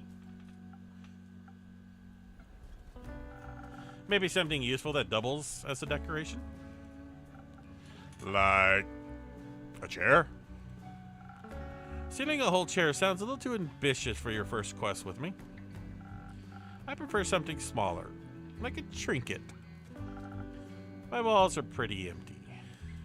Oh, is that what all this is here? Wait, you're being serious? Absolutely. A memento that once belonged to an eccentric vampire sounds like a wonderful addition to the tower. I'll see what I can do. You won't be disappointed. Well then, I trust you to deliver yourself to her doorstep and the cape back to me, along with a neat little decoration for my interior design. Sounds like I'll need a few stamps. Would you like some? No, too traceable. How about a drink then? I could do with one of those. I heard your drinks inspire transformations of great magnitude. Allow you to dip into parts of yourself that you weren't previously aware of. Rise yourself up from a shadow. Say, what do you trade them for? Secrets. Secrets. I have many. Grant me one. I shall. I know this may come as a shock with you, but I was here before, just yesterday. You may not remember because you barely noticed me in the shadows. I was so stealthy, I spent hours just watching you from afar. That is definitely a secret. You cleaned a lot of glasses, served everyone with a smile. You looked so worried after the adorable green one left. Like you thought they might trip straight into the monster's maw. You saw it, and you're swift with your hands and fast with the knife. Alright, enough secrets. You may have one of my renowned drinks. And some of my renowned infusions. In fact, I got just a fresh shipment today. Was finally able to unpack them. Infusions? Intriguing. What wild magic do you have to offer? For your purpose, I think you could benefit from some either some fey crystals or frozen pine cone. The frozen pine cones have absorbed some of nature's icy properties. They can help you form a magical frost barrier that will hurt those who try to harm you. The fey crystals hail straight from Avalon, allegedly. If consumed, they will turn you invisible. Eventually, and for a bit, the duration is a bit unpredictable. I also got some phoenix chilies. I don't think those would be very useful in your situation. Interesting. So, what dark depths of yourself are you looking to explore? I fear that Lady Evelyn may be of the undead nature. So I must be strong and vigorous if I want my stake in her heart before her fangs are near my neck. Though that does sound appalling. Strength I can do. And some frost armor should help you with the fangs. Or perhaps a smarter route to evade her wrath entirely. To out-stealth her and steal the cape right from under her pale nose. She may lie in the shame of having lost against me. I think such approach would require a certain amount of dexterity. And some invisibility could help with staying unseen, should my speed and agility not be enough. Help me with the decision, innkeeper. Your wisdom is no secret, is it? Okay, now that I have access to infusions, I have to be careful how they interact with other ingredients. They might offer a drink in a way where I have to use different ingredients as usual. I should make sure to keep an eye on the the coaster shape so that I mix the correct recipe. Maybe I should even try adding the infusion first and adjusting the drink from there. Let's give it a try. Okay, so which one is the... Okay. We are going to give him the dexterity one.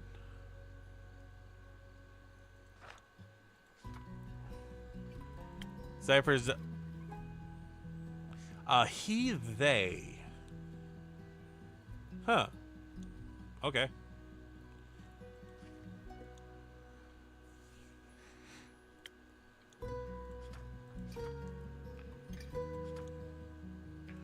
Okay, so I want to do the Fey Crystal, which is this.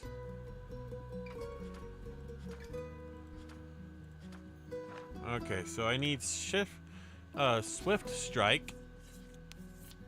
And... oh, come on. There we go. Ah, okay, so that's gonna start that off. So, gonna need 1, 2. Okay, so I can skip this. Okay. I think that does it. I don't know what I'm doing.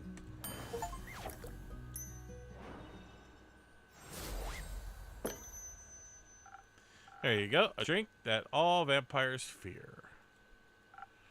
Garlic breath. No, not quite. But that's a good name. May I steal it? You don't ask for permission before you steal something, Innkeep. Then it's no longer a clever ruse, but a mere trade. I see. Did you hear about my new drink, the garlic breath? Ha! Good one. It tastes like, not garlic, but just something fearsome to a vampire. Do you find garlic scary? No, only the absence of it. That makes 2 of us. Hopefully this will help me evade her. I'm not prepared for a fight, but I won't need one if my steps are as swift and as quiet as the wind. And if she can't see me, goodbye, Innkeep. I would say pray for the sun will carry me back to you. But I hopes do not lie with the realm keepers, and I shall be damned if they control my fate. Expect to see me again after the next sunfall. If you do not, speak of vengeance. Vengeance makes for an early grave. Or a good story. Farewell. Why did I choose that voice for him? Or for a bitter end? Oh, hey you.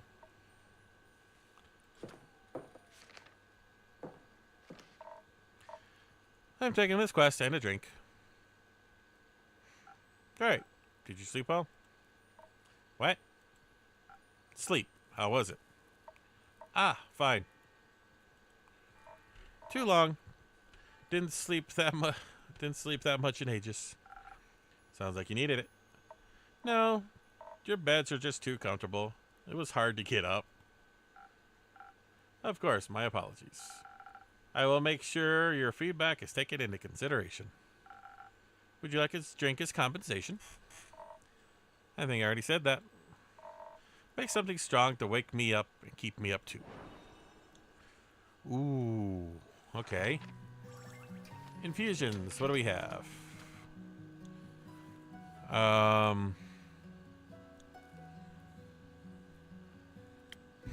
Fire resistant. Oh, if she's going for the... She's going for this one, isn't she? They have fire breath, so I think I should give her the Phoenix Chili. Okay. Okay, so we're going to add that. And she wants the Brawler.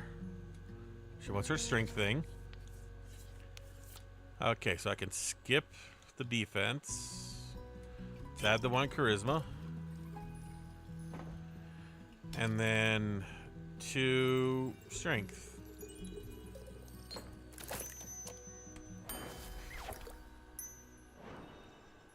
These are the things you gotta remember. Something strong coming right up. That is strong. Just the right amount of too much. Maybe I should call this drink the Cerulean? No, you shouldn't. Anyway, that quest. Yes, the quest. I'm taking it. So you said.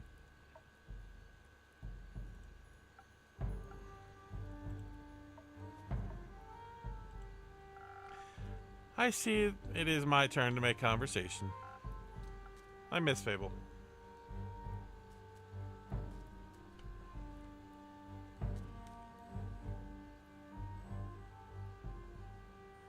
Okay, Alpha, you have a good night. Hope to see you around sometime.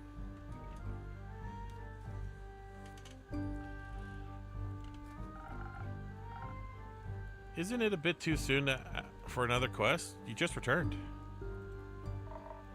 It has been hours since I have done anything but sleep and chat and drink. I'm getting antsy. If I sit still for too long, it feels like my bones are disintegrating and I forget who I am. I think that's called boredom. It's torture. That too. Well, boring is not what I would call this quest in the slightest. Stealing from a chimera for a vampire sunscreen couldn't be more reckless than that. It could have been taken by Elfie along. Fair point. Please don't. I won't. So the saliva's for a vampire. Vampire sunscreen. Can't a vampire get their chimera goo themselves? It's a wyvern chimera. Vampires and fire do not mix too well. Also, if everyone did their own quest, the quest economy would be in shambles. It's supposed to be terrible for your business. Indeed. Have you ever encountered a chimera before? No, not a real one. Got me thinking. It ain't it kind of blasphemous to steal from a draconic guardian? Depends. Are you religious? Guess not. Then no. Would it be if I was? Don't think so. Chimeras steal riches all the time. They were created to be guardians by the protectors of the realms. So stealing something to protect someone else seems in line with the doctrine.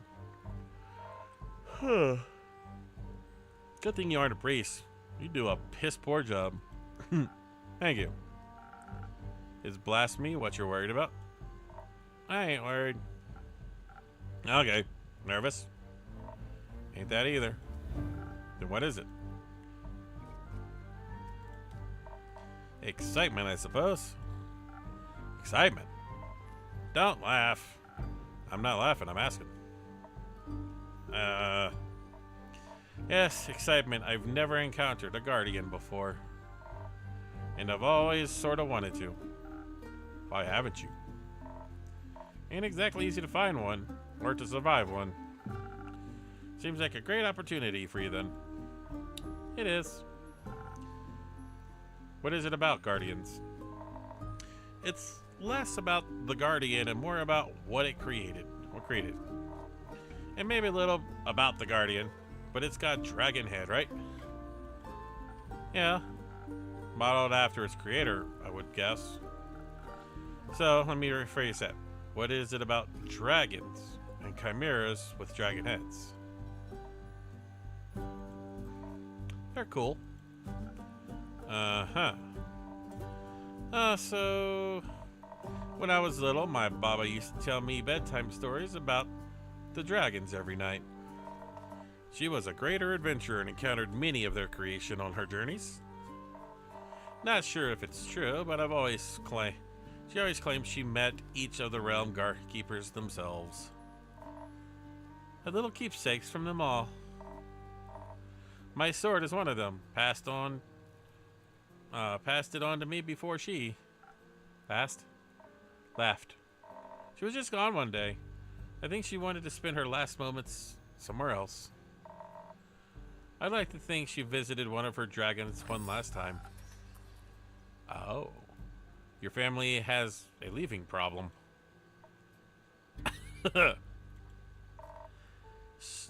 At least she left our savings alone. That sword and her stories is all I have left of her. Going on this quest almost feels like stepping into a memory of hers. Did she ever tell you about a wyvern chimera? No. Was the only kind she never encountered. I had quarrels with the feline ones. Different varieties of scales, even a cow one, I think. But never found a wyvern in all of her years. It would have been nice to be able to tell her the story when I returned. If I return. I'm sure you will. You can tell the story to me. I don't know if I'd make for a good Baba, but I do enjoy a good tale. I'll think about it. You've already got me talking too much. This is you talking too much? So, you like dragons? Yeah, who doesn't like dragons? They're fascinating creatures. Very interesting, very magical. They are fascinating and magical. Used to pretend I was one when I was little. Really wanted their magic and their wings. You can just ask for their magic. Not sure about their wings. Huh. I ain't a priest either. Besides, I'm a warrior. I don't do all that magic. Why not? I like my sword, my muscles, and they're a good combo. I don't need to rely on anyone, not even dragons. Little help never hurt anybody. Little self-reliance don't either. If you say so. Does that mean that you don't want a drink to pep you up, Lynn? Didn't say that. I see. That doesn't count as help. It's prepayment for me taking your quest. Sure. You'll be happy to hear that I have some incredible infusions to offer you that can help you greatly with your quest. Nah, that sounds unnecessarily complicated. Let's keep it simple. Alright, what can I get for you then? I reckon a little boost for this body couldn't hurt. Heard they're quick and toothy, so I need to be too hardy for its bite. Some defense might come in handy. Or something for the brain. Baba talked quite a lot about how much they enjoyed a good ruse. Maybe I can outsmart them. It might with the right play. But I'd need some intelligence for that. Wouldn't be risking it all on a bad idea. Are you sure you don't want any infusions? Just a bit of phoenix chili would make the fire resistant. That could be very useful in a fight. Dragons, you're stubborn. Sure, I'll take one. On to the topic of trickery. Nope, one is enough. Either you mix defense with your weird chilies, or you go heavily on intelligence. Don't need any more of your fancy tricks. I don't care which one you pick. That's your job. Figure it out. Okay, chili it is. Okay.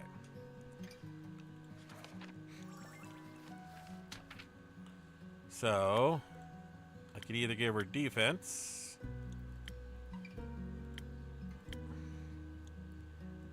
I guess I can give her the spoken heart, because it already affects these two. So just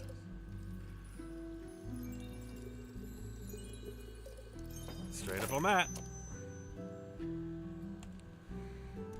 It's not the right drink. It has to. But it is the right drink. Oh, pet undo. I didn't know I could do that. Oh, pepper undo. Okay, so I guess I can't. See? So I guess I can't do both.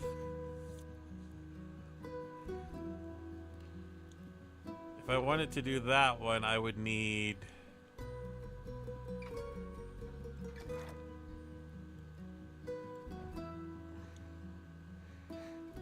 Okay, so I guess... See if you can talk your way out of this one, girl.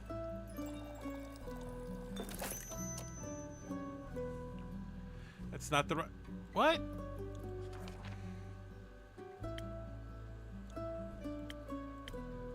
Oh! Chug-a-lug. Okay. I haven't made this one yet.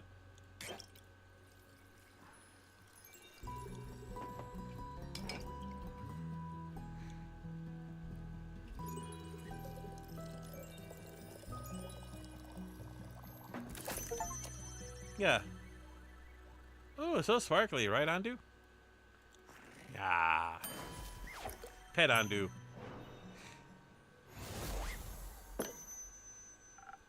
Figured it out. Thanks. I hope you seasoned it with some trickery. It does feel weird, like my brain is sparkling. No refunds. How urgent is this sunscreen? Pretty urgent. The sun tends to not take a break, even for vampires. So he shouldn't. Maybe he should sunbathe less then. It might solve his problems. Might. But when it comes to an easy solution, when has an easy solution ever been that fun? Good point. I'll see what I can do. Maybe they got some mice in that mangrove. Good luck. Won't be needing it. I'll be waiting to hear of your exploits upon your return.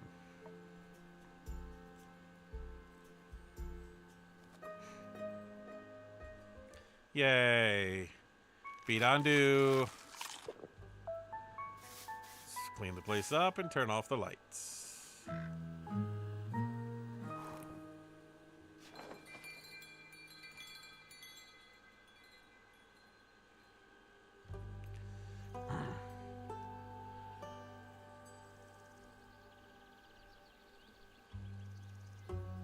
Okay, I'll be right back. Gotta do something real quick.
Okay, I'm back. Let us continue. Curious. Is there any clicker bowls out here? Got some Christmas lights up there.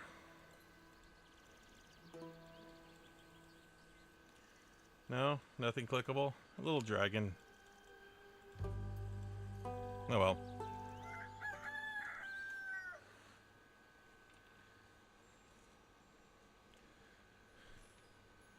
Oh, who are you? Hi. Hey, Inkeep. Hiya, Chrissy. Long time no see. So true. It's been pretty busy this hatching season. A lot to do. Yeah, the birds seem to be in a slight uproar. Like something is amiss, but I just can't figure out what. Animals often have a sixth sense, you know. They do indeed. Anyway, hand over a drink, will you? Of course. What'll it be this time? Something for the wits again. Okay. You know me well. Too well, I guess. I guess that's the curse of being a regular. Eventually, I'll figure you all out. I hate to disappoint you, but you're wrong today. Am I now? Yes, I am quite confident in my abilities of my mind and wits. Of course. So, what I need instead is something to protect me from weather or foe, so I am steeled for any situation. That makes sense. I'll see what I can do. Weather or foe, huh? Can I fire and ice? No? Okay, so I need to do something for the body. Oh, that's it? Okay, just body? Nothing special?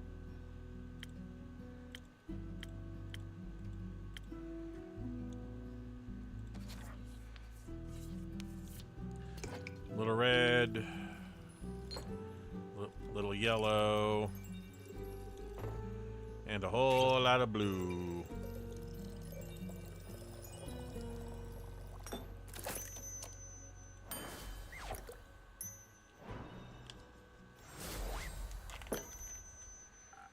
Liquid steel, just a bit more digestible. This is exactly what I need for my trip. Where are you heading anyways? To the island of Boris. I want to reconnect with some friends at the annual Borean Art Convention. Isn't Boreas difficult to reach? Not exactly a place known for its population. The convention is especially for creatures, like sylvan trolls and the like.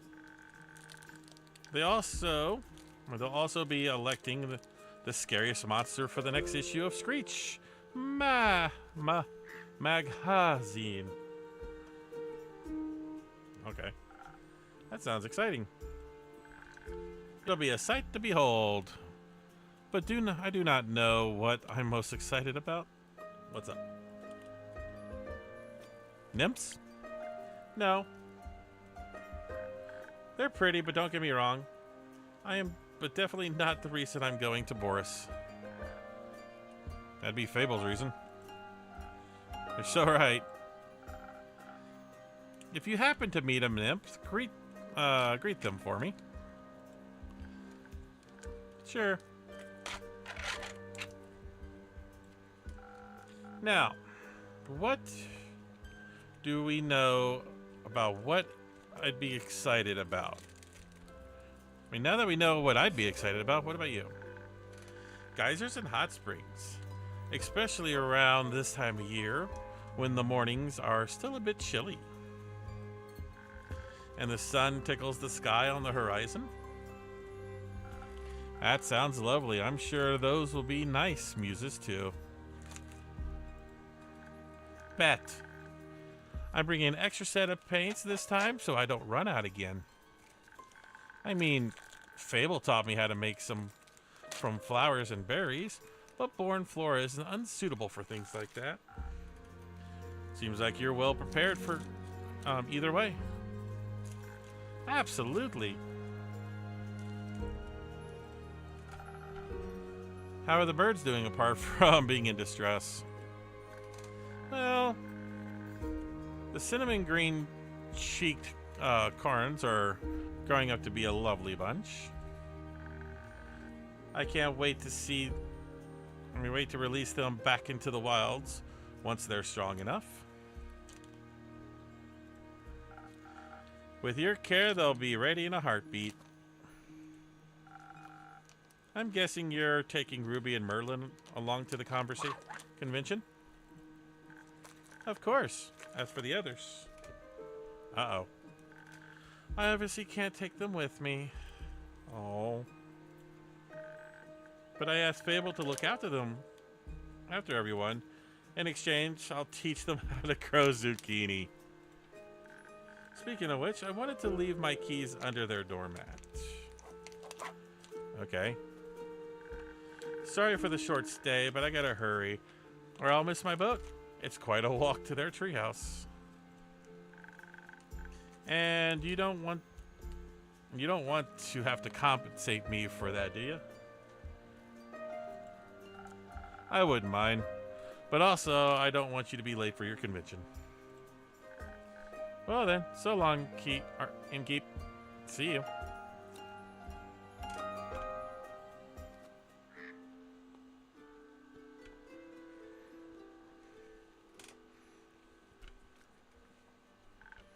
Well, you're here late, Fable.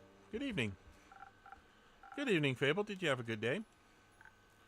I did. I visited Mr. Dagon and the other werewolves. Told them about Zerlin's quest and the Wyvern Chimera. Oh, you heard about that. She told me before she left. In case she told me to pass things. She told me some things to pass on to Mr. Dagan that I can't repeat here. I think she's happy he's back. I think so too. Did you have tea with the werewolves? Of course. We had a grand time together. I mentioned how much fun I had with the moon signs. They taught me more about the stars and their meanings. Which stars? Both sets. They specialize in Cassiopeia. You know, the night sky, constellations, and the astral plane and all. But they have one astrologer who knows a lot about the reflections and the pools of the primordial sea. She promised to teach me about that too. I can't wait to learn about sea mirrors, echoes, distortions of the constellations, and how she pitched it. Exciting, right? Very. That's what I thought. So well, what is it, Fable? I may have I may or may have not have finished that little gift I was talking about yesterday. Or rather, that Cyrillin was talking about. You know, the little keepsake from my time with the werewolves?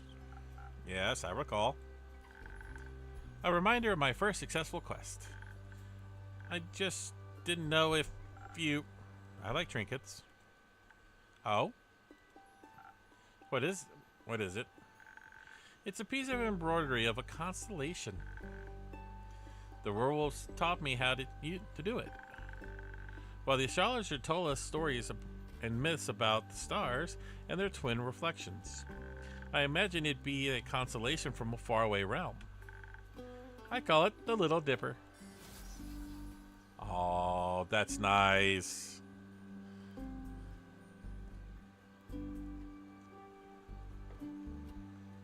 So they're going to be all over the place. I wonder what these 11 are.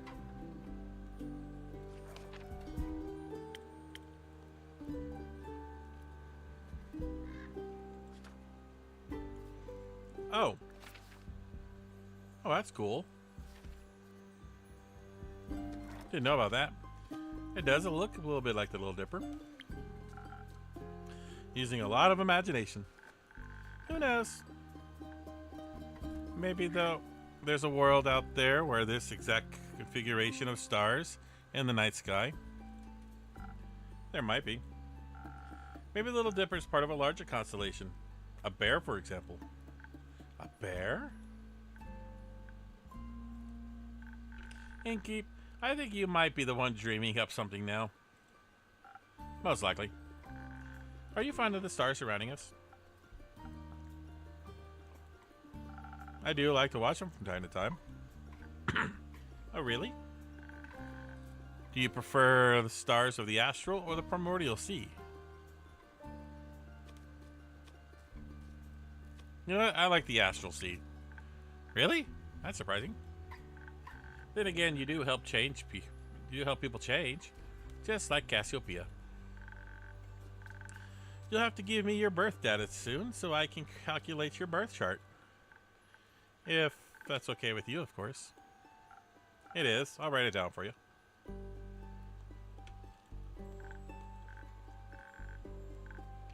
That's great, thank you. I think you may be a double jackdaw, are you?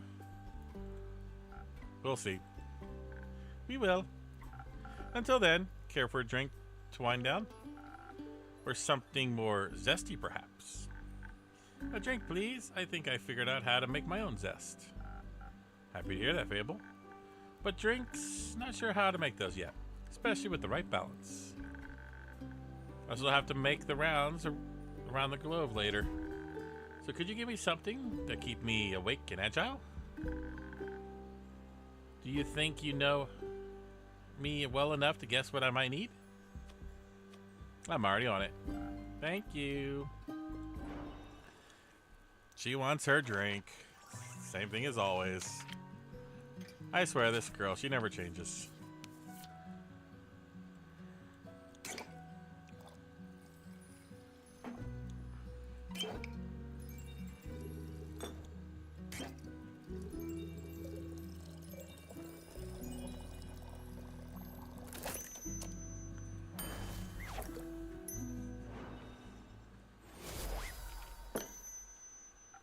There you go.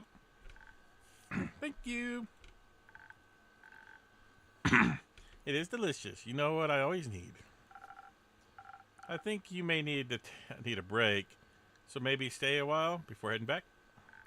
Sounds like a good idea. I'll just idle here for a bit if that's okay. Always. Enjoy the rest, Fable. Thank you. Uh-oh. Greetings, Inkeep. Greetings, Kyle. Greetings, Green Creature. Greetings, Mr. Vampire. Oh, how polite. Are you enjoying your drink? I am, thank you. Then I'll leave you to your inspiring aftertaste. Inkeep, did you move your end by chance? It took me hours to find it. Are you sure? I believe new alleyways may have formed themselves around your establishment, with winding paths and dark corners. Anything could be hiding within them. Like a vampire? No, silly snack. I don't need to hide. You still have the slime on you, dude. Except during games of hide and seek, I am very good at those. Maybe the inn wanted to play around with you. Perhaps. But then it underestimated my skill. Ah, the 3-time hide-and-seek world champion. I never lose to such youngling of an inn. It's not that young. The wood isn't even rotten yet at Innkeep. It still has many eons ahead of it. I like the sound of that. As a celebration of a match well won, may I offer you a drink? Yes, I think that would be well deserved. That delicious blood of yours made it into the menu yet? Nope. Shame. Then also have that fake blood again. It does make my bones feel more steady. Coming right up.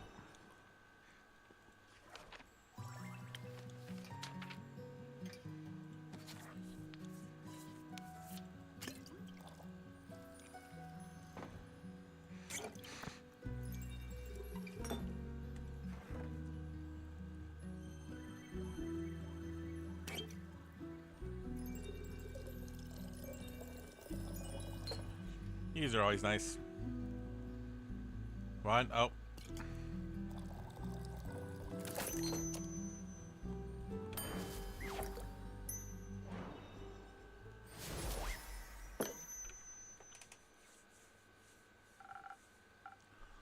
Some full blood for your bones, enjoy. Ah, this is perfect, Kinky.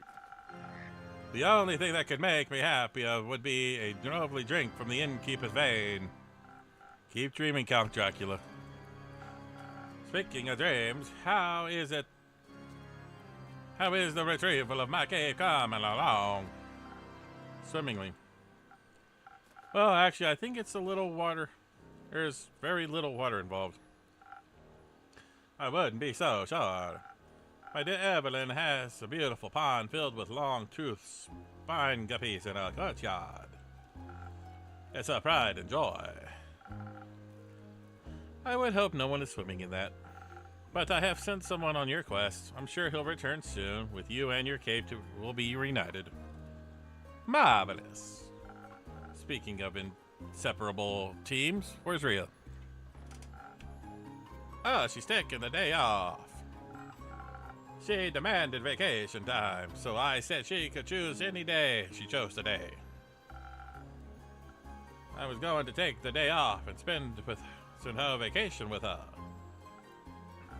But when I wanted to follow her to the market, my sleeve caught on fire, and my hand, and my hair. So I was forced to stay back due to my allergies.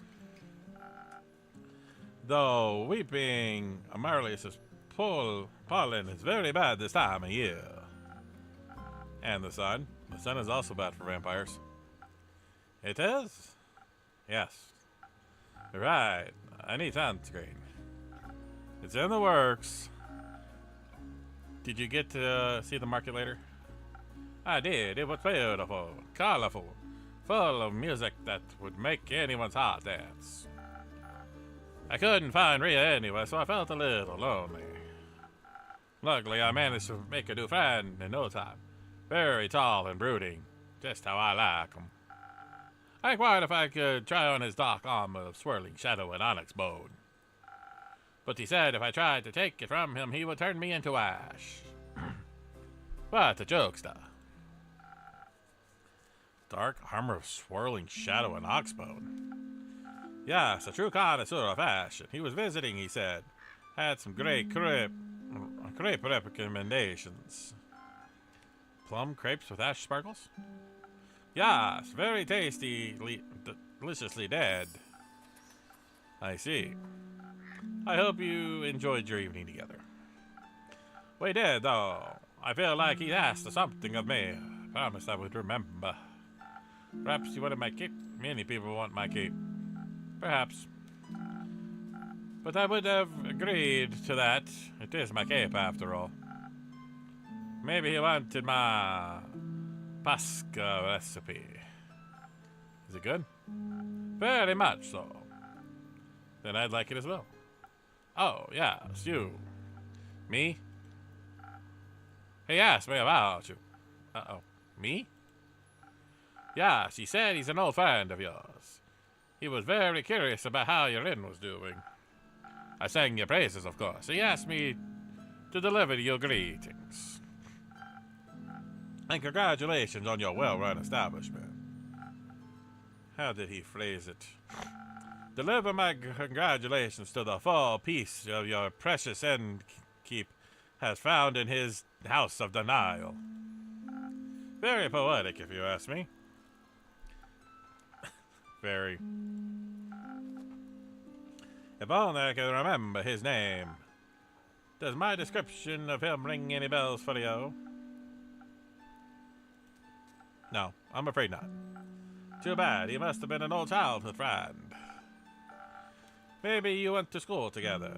I heard many friendships are formed in such halls. Maybe. Do you want to tell me more about your time in the market? Most certainly. I found the loveliest of trinkets. It's a little stuffed bear with a raincoat. And a crescent elder moon necklace. Did you find Paddington Bear?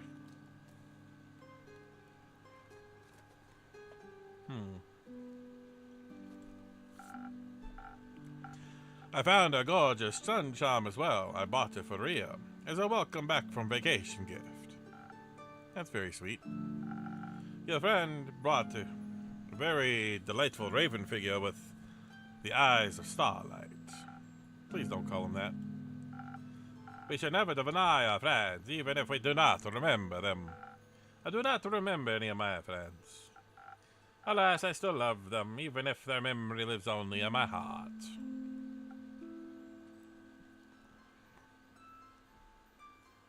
Why is there a spatula?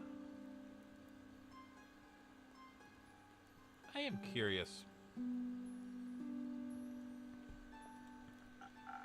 Anyhow, I said it was as a gift to himself to celebrate the dawning of the month of the astral moon. Oh, I love Cassiopeia so dearly.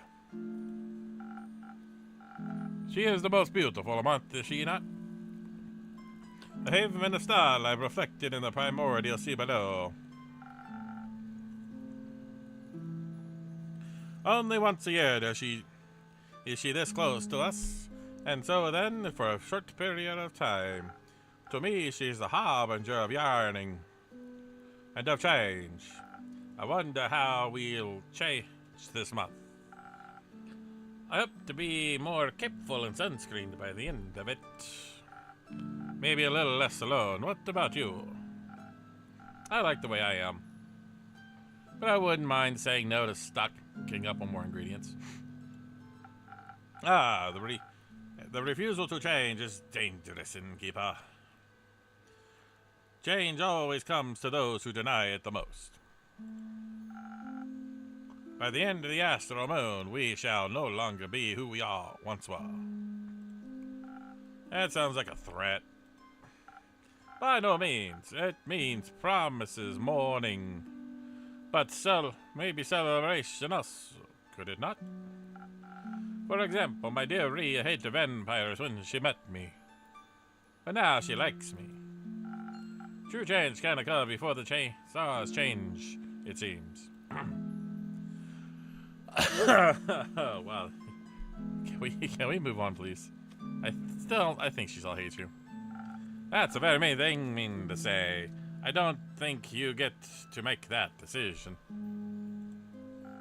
Neither do you. Oh. No, but I have faith in her heart. Isn't that what friendship is all about? That reminds me, I forgot the crucial part of the message.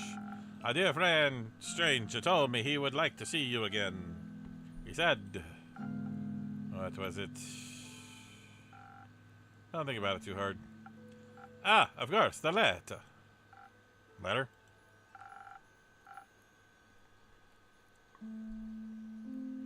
The polite man gave me a letter to deliver to you. What a sweet gesture. I shall pass it to you forthwith. Thank you. Are you not going to open it? No. I don't think now is the right time for a letter. Not enough moonlight. It would be, but wouldn't it be kind of romantic, longingly dwelling in the memories of a friend? It would go so well with the fireworks. What fireworks? I have no clue. He said he hopes you'll enjoy them. Uh-oh. Fireworks. Doesn't that sound lovely? I hope they're a part of a private event. I think it would be difficult I think that would be difficult to do with fireworks. I don't mean to interrupt, but what is a little fun? Look outside. I think the fireworks have started. Oh, how beautiful. They're falling from the sky. Hello, little fireworks. Sparkle on.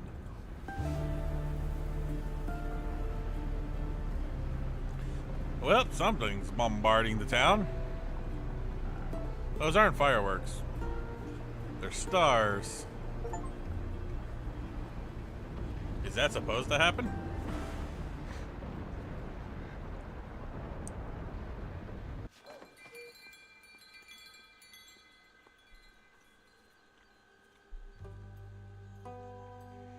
Well, isn't that, interesting?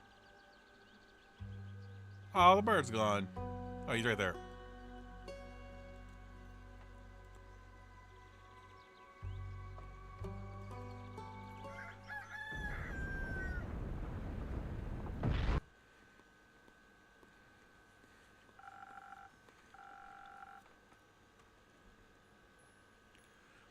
I'm glad the inn wasn't severely damaged by the falling stars, though it did take me nearly a whole day to finish all those little repairs. The building may still look a little battered, but it could be worse. Hopefully none of my customers got hurt yesterday. It's not much, but it shouldn't surprise them with a new... I should surprise them with a new drink on the menu. That way, whoever comes in can get us at least a small amount of normalcy. The sunny breeze. I think it sounds like a good plan.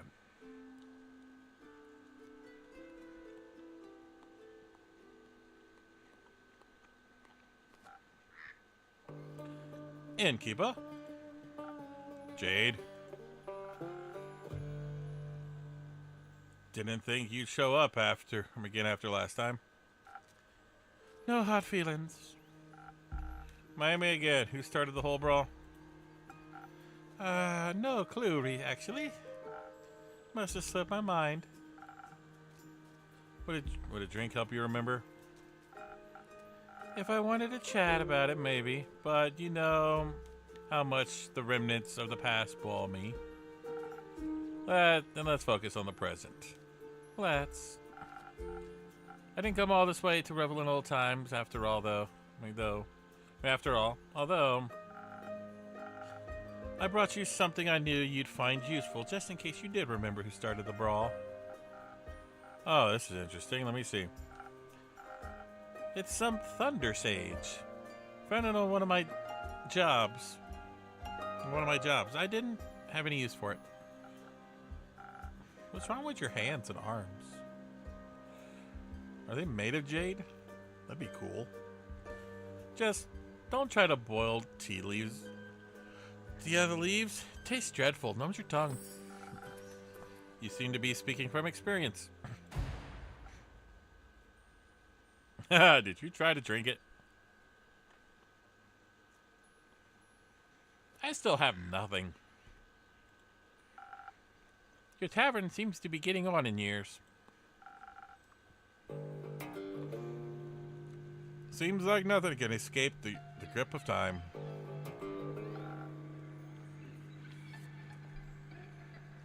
Wasn't even sure if it was still open. Is it that bad? I guess some would say age adds character. And what would you say? I'd say you've gotten old. Ouch! Oh, don't take it too personally. You still got some of your old appeal. Yes. You can be honest, you know. You're not my type. It's okay. Perhaps your drinks are my type, though. What can I serve you? Something that'll quicken my reflexes. Okay. Let's see what this new drink is.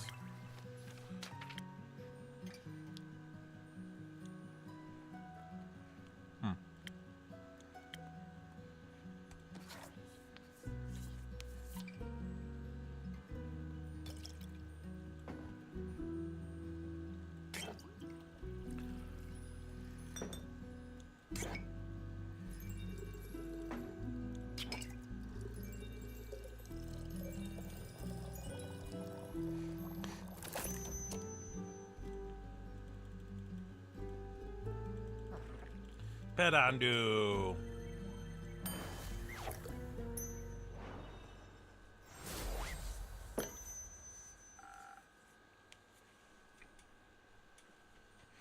Perhaps you'll find this appealing. Now that's what you call a drink. Maybe you haven't gotten out in your years so much after all. Well, some things never wither. What are you doing in Zenith these days? Keeping up to date, checking out the latest town gossip after my most recent gig. Your most recent gig? Just finished up a job in the Saya Plains. A sandworm kept terrorizing a group of seal wool merchants at the edge of the plains. I myself found a fondness to the creatures. They just mind their own business, but sometimes, yeah, they gotta eat. But you know how it is. Something's gotta pay the bills after all. So I took the gig, had a cushy job. I still managed to get sand between my teeth. Luckily, it was only a sandworm and not one of those mimics pretending to be part of the local fauna, and snap, gone you are. Anyway, I heard something about unrest in Zofort, and from one of the local merchants decided to take a look. Zofort, the sea sport? Yeah. Always considered a rather calm area. It was. Still is, sometimes at least. Initially, I thought the unrest was related to the local thieves guild. So I went there to deal with some bandits and look at their most wanted list and cash out.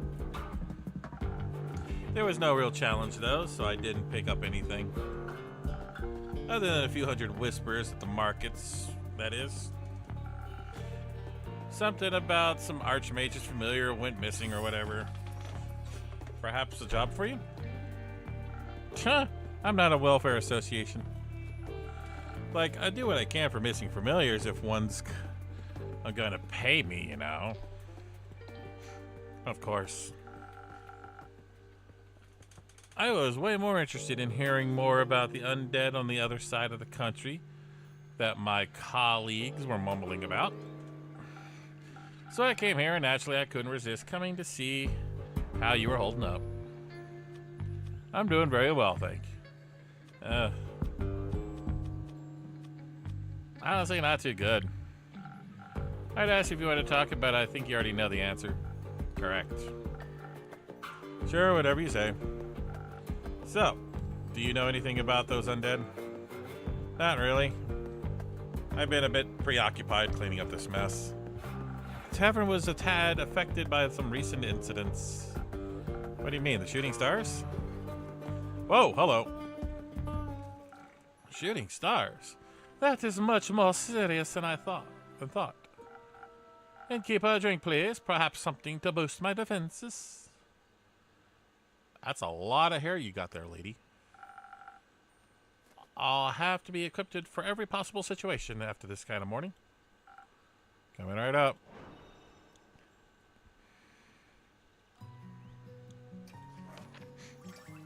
Okay, defense.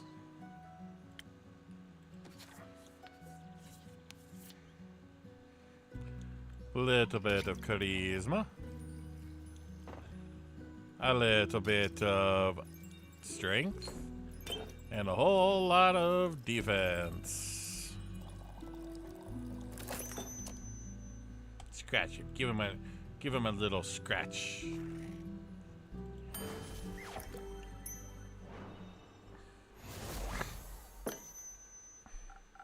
Please enjoy. Like dragon scale, steady, strong, flawless. Glad I could impress. You have no idea how much this catastrophe has affected the poor citizens of Zenith. And my day off. I can only imagine what scars it might have left on the rest of the country. I mean, if some star rain managed to affect not only the tavern, but the whole city, it must have been pretty bad. Speaking of which, I'd be happy to help you fix this place up. If the money's right, of course. Oh, thank you. I'm closing up early today and tomorrow to take care of things. All right, Chief. The offer stands. What? You really don't believe it was shooting stars, do you? What else would it have been? Have you not seen the damage?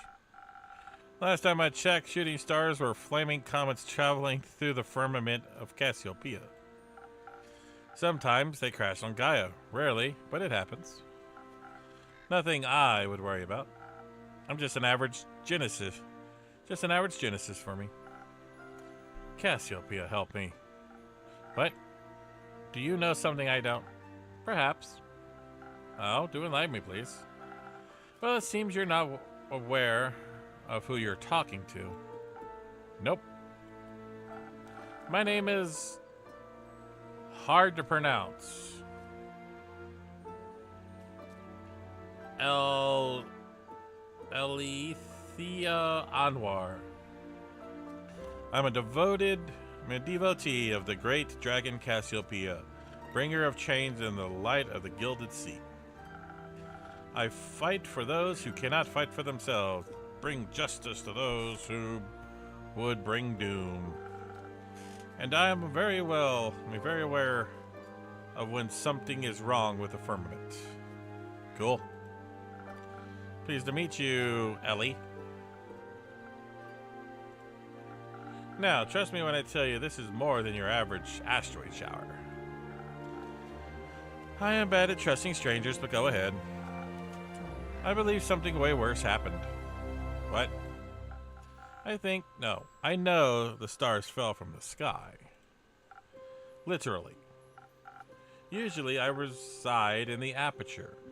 It's a temple in the far northeast dedicated to Cassiopeia. But for my niece's birthday, I decided to take a few days off and visit her, to take her to a carnival on the outskirts of Zenith. We were on our way back when suddenly, right above us, the sky went ablaze with millions of stars raining down on Gaia. I'm very attuned to the realm of Cassiopeia and the harbinger of all the luminaries of the firmament. Just say astral realm. That wouldn't do the place justice. But what would, you know? It's vast yet so full of beauty. It's an ocean with a glimmering surface, home to the creatures beyond our comprehension. It's the theoretical term for it. Theological term for it. Anyways, I noticed something was off the moment it happened, perhaps even a tad beforehand. Like the feeling of impending doom when all the hairs on your neck stand up and you know there's a creature lurking somewhere in the shadows? Exactly. Which is why, Innkeep, I have come here after fulfilling my duties this morning. So many were hurt. It's a matter close to my heart, figuring out what happened. After inquiring about those inflicted, many referred to you and your tavern. What? If anyone had any intel, it'd be you, they said. They did? Yes. Sorry to disappoint, but I imagine I know even less than you do. I was hoping to find some clues, at least help me start my investigation. Oh, he could ask around for you, I'm sure. Would you do that? I can certainly try. Good. In the meantime, I shall do what I do best, aid those in need. And perhaps find out more about this disaster. Why? What? Why are you so nonchalant about all this? Things like this happen all the time, and people like you fix them. Thus, not my problem. People like me are the reason people like you can continue living like that. I didn't ask for any help. There will be a time when you do ask for help, and then you will be happy that there are people like me. Sure. Before I forget, innkeeper. Yes. I will help you fix your tavern, free of charge. Not necessary, but thanks for the offer. Well, if you don't need my help, I know many around that do. So I'll be going. Maybe we'll know more about this when I return. Oh, turtle went away. How dramatic. Isn't it normal for divine devotees to act like that in times of crisis? Not sure I call this a crisis. Sure, if it's like she said and the literal stars fell from the sky, then yeah, that's odd. Then again, I'm sure Cassiopeia would have stopped it from happening if she wanted to. Are you religious? No. But I don't deny the dragon's existence. I mean, I'm more than a confident in saying that if they wanted to be worshipped, they should work for it. We all work for something. I work to get paid. You work to get paid. They just get paid without working. Oh, we're gonna have multiple people.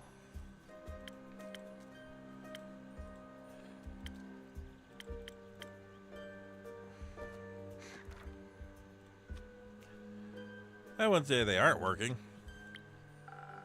Then what are they doing to help in a crisis like this? I'm taking care of the grand scheme of things. Ha! Wishful thinking.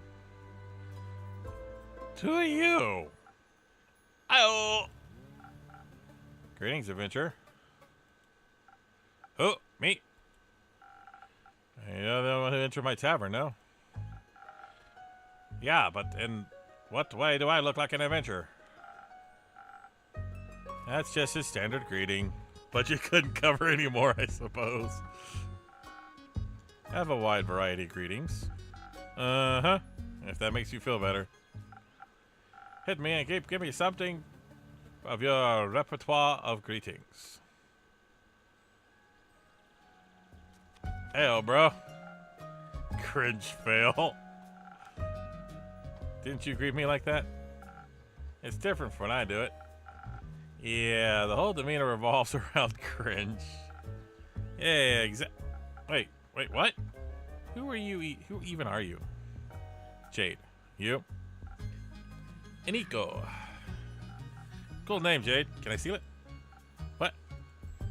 What? I'd prefer if no one stole anything. Drake's. Got it. Can I have a drink, then? Even if I can't have your name? Of course. What do you want? What do you have? Everything. What do you need most right now? Something that'll make me swift and agile. Like a slippery worm. Can't risk getting caught after all. What? What? Worms can be slippery? Never mind. A slippery worm coming right up. What the hell?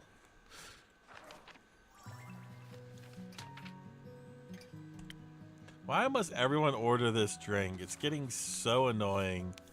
I can almost remember it without even looking.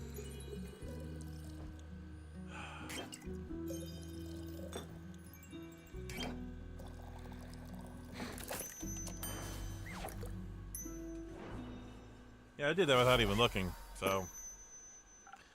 No arms, but perhaps to suit your taste. Oh, wow, that's great. Amazing, even. Where did you learn this craft? In the primordial vortex?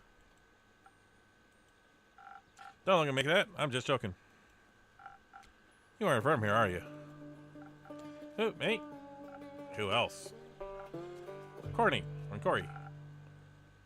What is that thing on your shoulder? Bingo! It's short for corruption. No. I meant you. Well, I'm nowhere, everywhere, anywhere, all at once. But most of me is from Avalon. Oh, an Avalonian. Native boy or by ancestry? Native, duh. Huh, that's interesting. I find it pretty lame, to be honest. If there's nothing going on over there, everything's the same. And you think it's different here on Gaia? Yeah, I mean, not really, but I can go, like, anywhere. Barely know anyone. What the hell? Theft, identity fraud, it's all goody good with me because I could be someone else tomorrow. Put away the knife.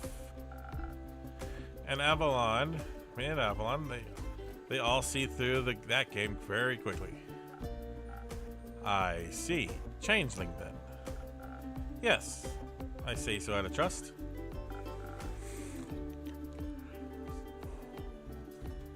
Just kidding. If I tell anyone, I'll come for you. Fret not, what happens in the tavern stays in the tavern. His haircut is changing color. Then we're cool. Cool. So, what brings you here, Nico? This or that, you know, Zenith seemed like a cool town with a cool name. Got distracted by a giant hog in your front yard, and then I thought, come in and say hi. That would be mine. Cool. I don't do mounts. I'm faster on foot.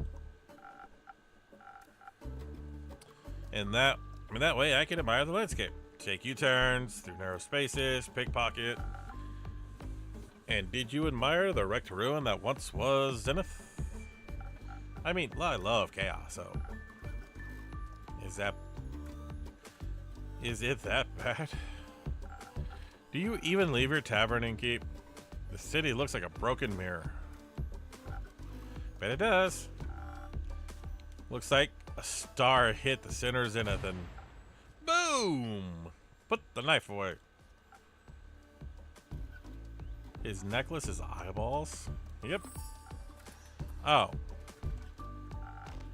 There is nothing we can do about it. Exactly. Someone will fix it.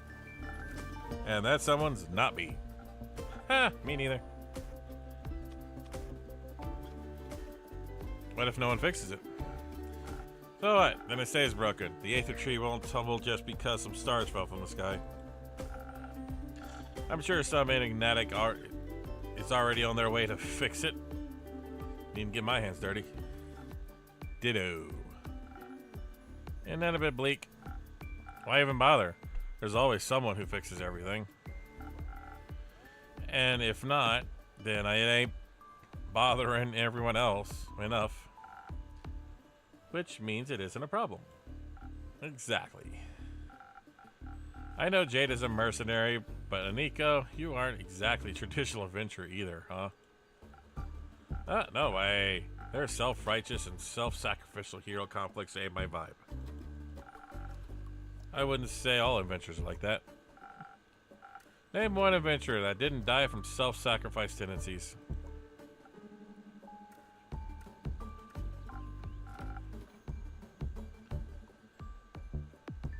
Hello, Sassmith.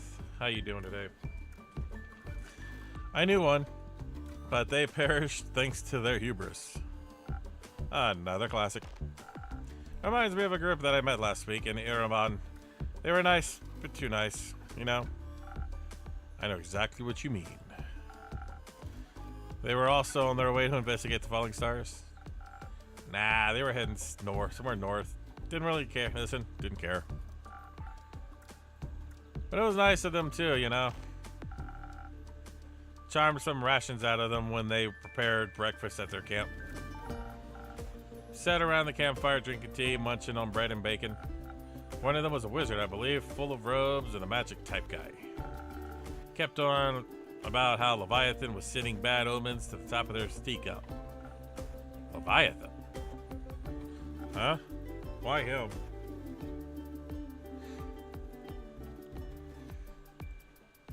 I don't know.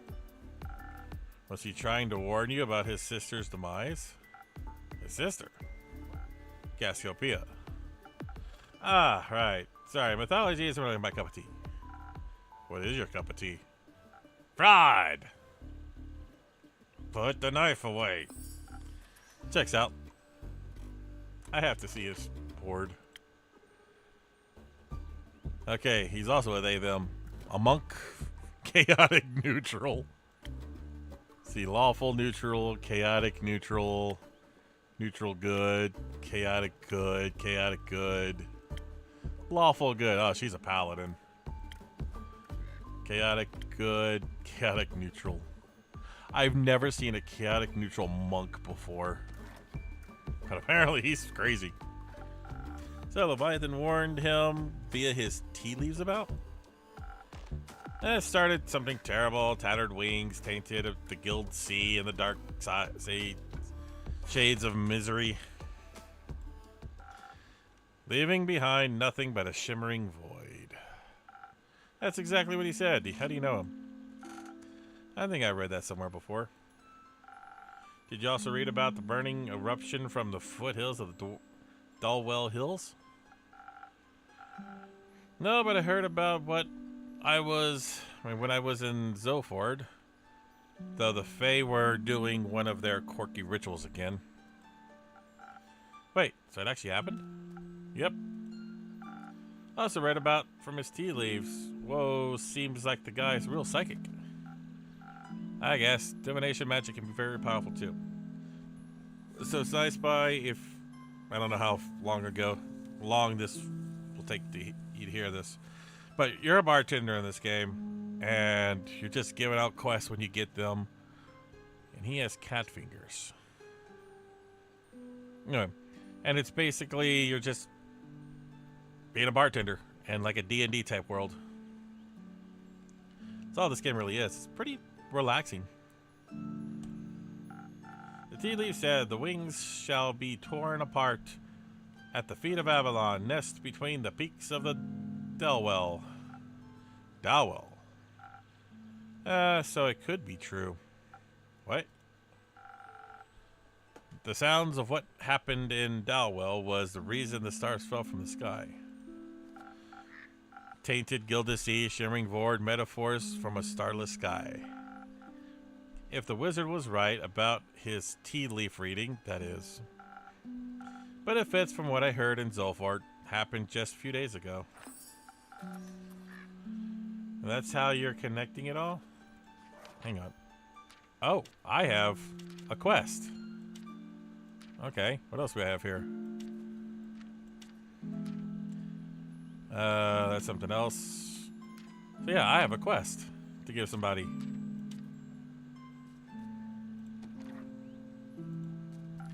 How else? No idea. I thought he was just babbling. Ah, with everything that has been happening recently, I think he might have been onto something. Odd that the adventurers didn't try to stop it from happening. Maybe they were lacking ego. Maybe. Or maybe they just thought someone else would come along to fix it. Okay, enough. I understand what you're getting at. Maybe they're just pretending to be adventurers. Maybe they're just the cause of all of this and we're just bragging about it. I think I'd stop them. I'm thinking I'd stop them. Lol. Enough with your maybes. They're pointless and aren't helping anyone. I'm getting a headache. I'm getting some fresh air. So long, Innkeep. Merry hunting, Jade. No, it's just you and me, Innkeeper. Indeed, Aniko. Have you ever thought of what would happen if no one ever fixed anything? Nah, pal.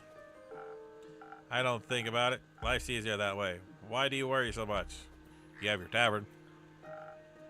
You can just mind your own business. It is my job. I listen to stories and gather rumors to make quests. I get it. Sounds like a blurb on the back of some sort of page turner. I wouldn't want my life to be a page turner. Well, then it's good we aren't the same. Oh, he had his fingers of the tiny violin. I thought I could, though I could technically be anyone, even you. Don't. Drakes, I'm kidding. Didn't mean to spit on your soup. You didn't. Cool, I'm off. See if I can snatch some coins off the streets. Good luck. I don't need any. And keep. Yay! Well, we get this starfall bullshit. Twinkle, twinkle, deadly stars. The beautiful yet disastrous star fell, left Zenith in shambles. The city's surrounding farmlands were destroyed, and some people are left homeless. A mere meteor shower wouldn't leave an entire night sky empty. So what exactly happened? Is this a harbinger of something more ominous yet to come? Whatever it may be, it is said that a fragment of this calamity can be tracked back to Dalwell, an island in the south of Fesoa.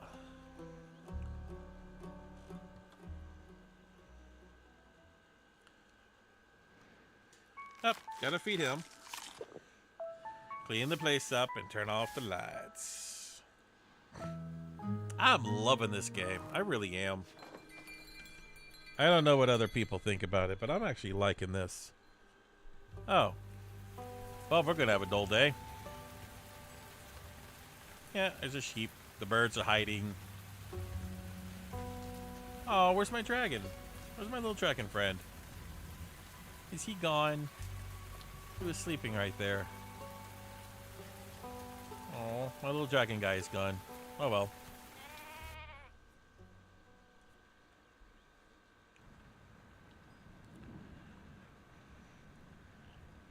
Hey, you. And keep. Rhea? Yeah, I got some new lines for me. Perhaps, but only trade them for new ones of your own. Huh. Make me a drink. I had a long night. Want to tell me about it? No. I get it. You need some stamina first. What I need is some defense to ward off your questions. I'll check if I serve that.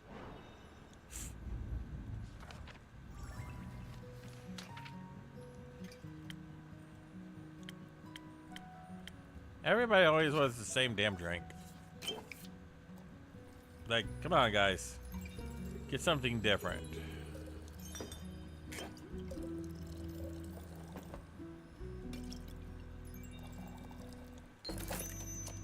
Frosted Lagoon. Let's give Ondu a good scratch.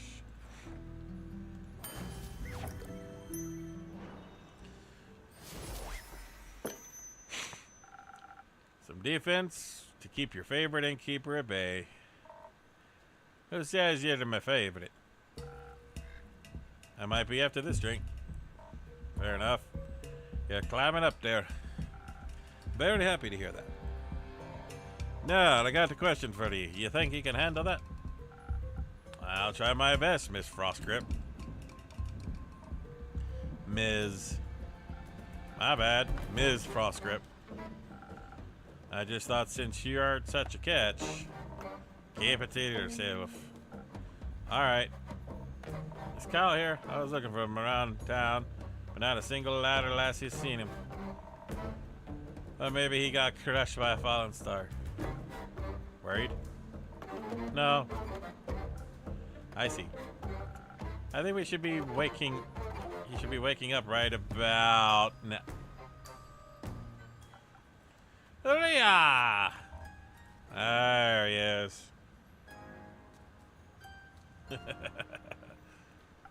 Oh, I have missed you terribly. I thought you had died or worse, abandoned me. I thought for the terrible phantoms this time they had taken a new friend from me yet again. I'm fine. Are you sure? Aye. Can you say her to Innkeep? Yes, very much so. By the dragon, she is not a dreamer or a fragment of her past. I am very happy you're not dead, Rhea. Thanks. Would you like to see the gift I brought for you? Gift? Yes, he wants a bloody drink, Sasmith. He's asked twice now. When I was at the market by myself, missing you terribly, I found this gorgeous earrings that reminded me of you. Ah, I'll help you put them on. Wait. Are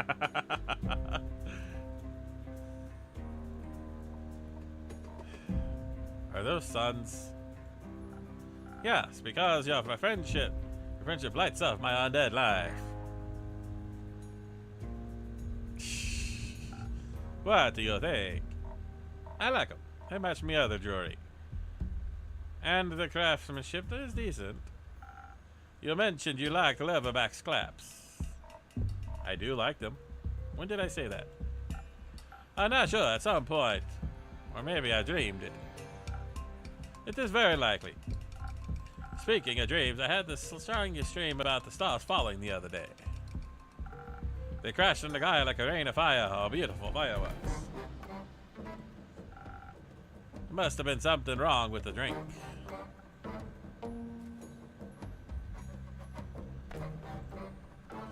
Anyhow, Rhea, where'd your slime go? I washed it away by the falling star. It was washed away by the falling stars. The rain of falling stars. Oh. So the empty night wasn't a dream. Nope. Guess Cassiopeia couldn't carry it all anymore or something. Incredible. So it wasn't one of your strange drinks you keep. So does that mean I can drink another one without the vision of falling ferments again? Worth a try. Then I would like to try preferably something that will make me strong enough to lift a star. Just in case I would like to. Fine. I'll make your damn red drink again. Him and his damn red drink. One. Two. Three. Get some charisma. And get some defense. And give Undo a good scratch. Oh, he loves that.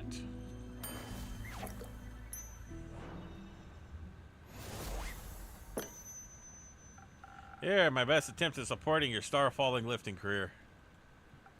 Oh, this is delicious. Do you think a molten star would taste like this? No. Perhaps. So what do you think about the star rain? It was very bothersome. I had to look for shelter on my way back from the Red Rockwell Cliffs. It better hurry and clean it all up. Got somewhere to be? Still have to get the vampire to Baruvia before I can get me hands on that gold. Who? Yee. Oh, splendid. I haven't been to Baruvia in quite some time. I can't wait to see it again. But until then, I can search for other materials. Better ones, even. That isn't gonna happen by sitting around. Are you collecting loot for your dragon horde? What? No. In what world do I look like a dragon to you? There are masters of disguises. What about you, Innkeep? Am I a dragon? You are? No, I'm afraid not. But you smell so primordial. I just love the facial things. Thank you. If you're not a dragon, if you're not a dragon, Rhea, what do you need materials for? Decorations, ingredients? Don't you worry. I am not trying to steal business away from me. They're for crafting. Like for friendship bracelets? No, for weapons. You're going to war? But I just got you back. I'm not going to war. Won't see me fighting for anyone but myself. You're a blacksmith then? I am, and I'm looking for the right material to smash the next ore heart competition. I'm going to travel all the way to the caves of ore for that one. That's so far. Can I come with you? That sounds very exciting. I hope you'll come back and show off your creation once you've won. Yeah, I'll think about it. How are you feeling about the stars having relocated, Kyle? It's fascinating. You think so? Yes, now that I know that it was not a dream, the implications are dazzling.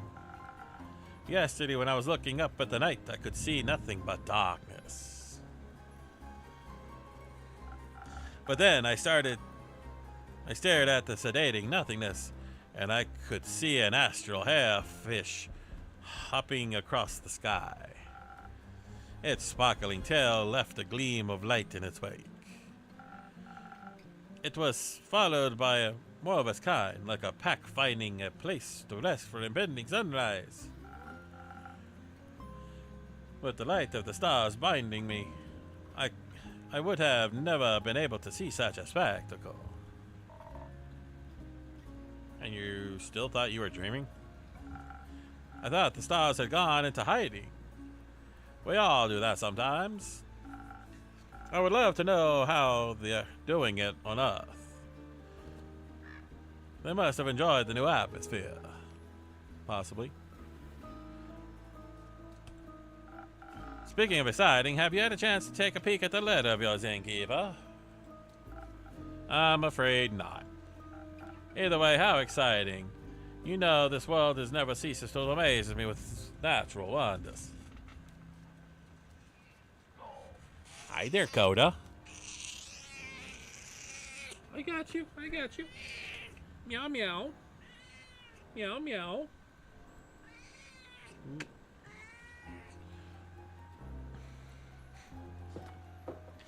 Oh, there she is. This was by no means a natural wonder. Welcome back, Miss Anwar. Who are you? The Wonder Police? I am Elthidia Anwar, High Cleric of the Aperture and the chosen lady of our endless night.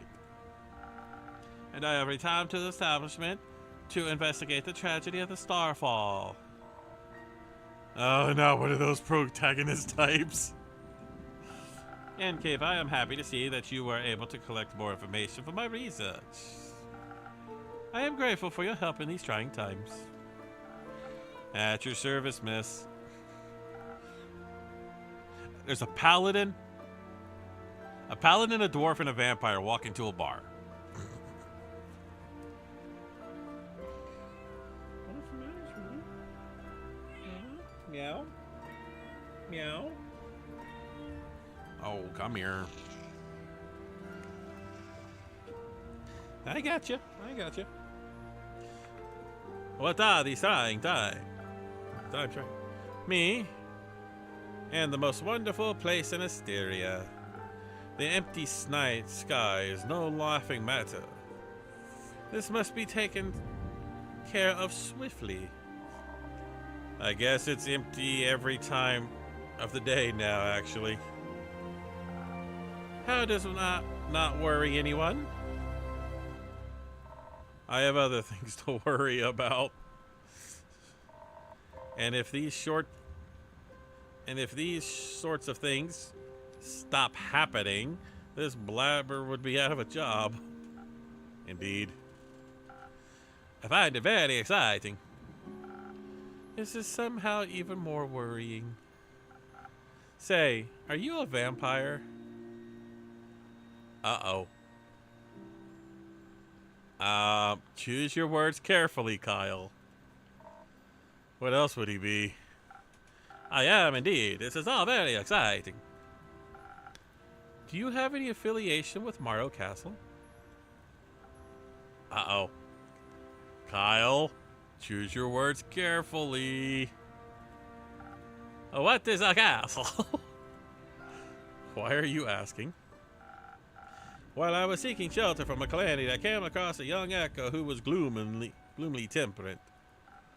Or rather, I came across his hands in my pockets attempting to steal my most precious spell components.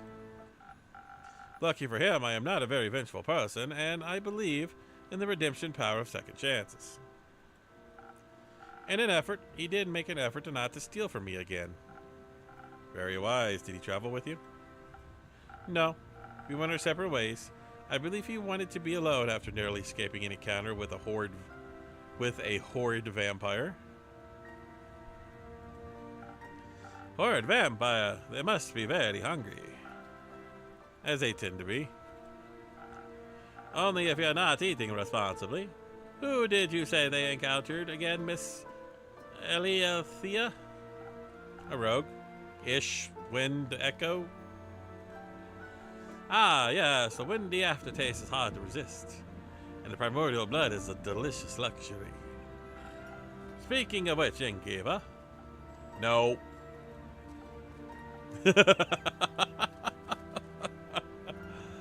Poor Kyle.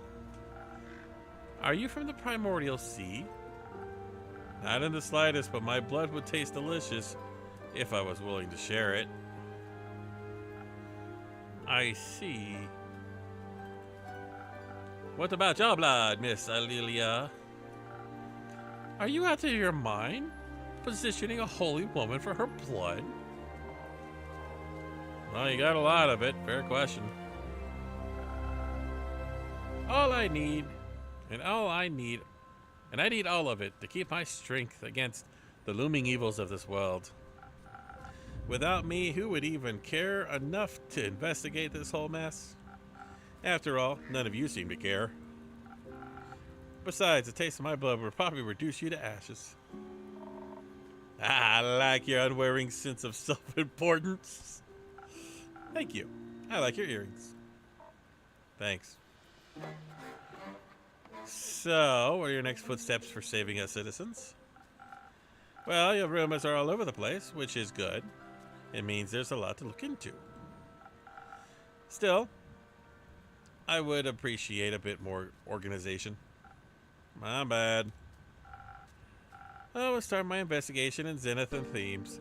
Have a closer look at the wreckage caused. Maybe examine the rubble more closely. Perhaps it harbors hidden clues. Once I have found out what's going on, I will put a stop to it. The stars have already fallen, lassie. Not a lot you can do for them. I will make sure nothing like this can happen ever again. Perhaps Cassiopeia can even be healed. It is imperative for the order of this world so that she herself does not fall. I couldn't agree more. I know you've gotten this under control, Miss Anwar, but how would you feel about a little drink to boost your spirits? You have a long investigation ahead of you, after all. If you're offering, I thank you kindly. What can I get you? Depends on the approach I decide to take with this. I could focus on the investigation aspect, really dig my heels into connecting the threads, analyze the situation, find hidden clues, speak to the locals and those affected. Of course, I would have to do this strategically. Without the right approach, this plan would fall apart. And perhaps I could even inspire bravery in those who care about my cause. On the other hand, who knows who caused this? If I focus too much on theory, I may be in the right connection to fight whoever I encounter.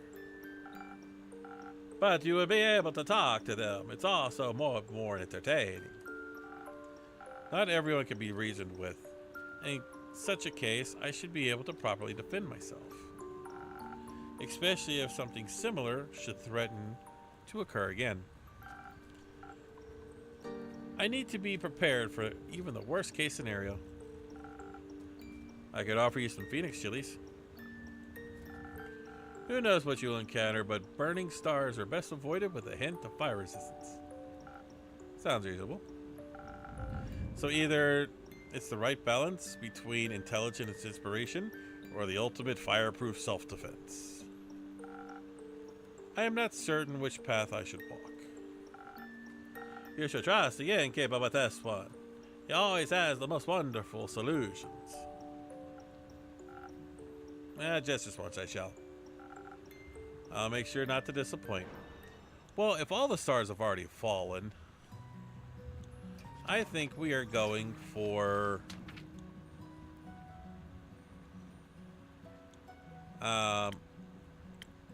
let's do this brain one. And then... Oh. What is that punchy one? Inspiration? Thunder Sage? Okay. So, the Thunder Sage. I think that's what that is. Is that what that is? Yeah. And then... Okay.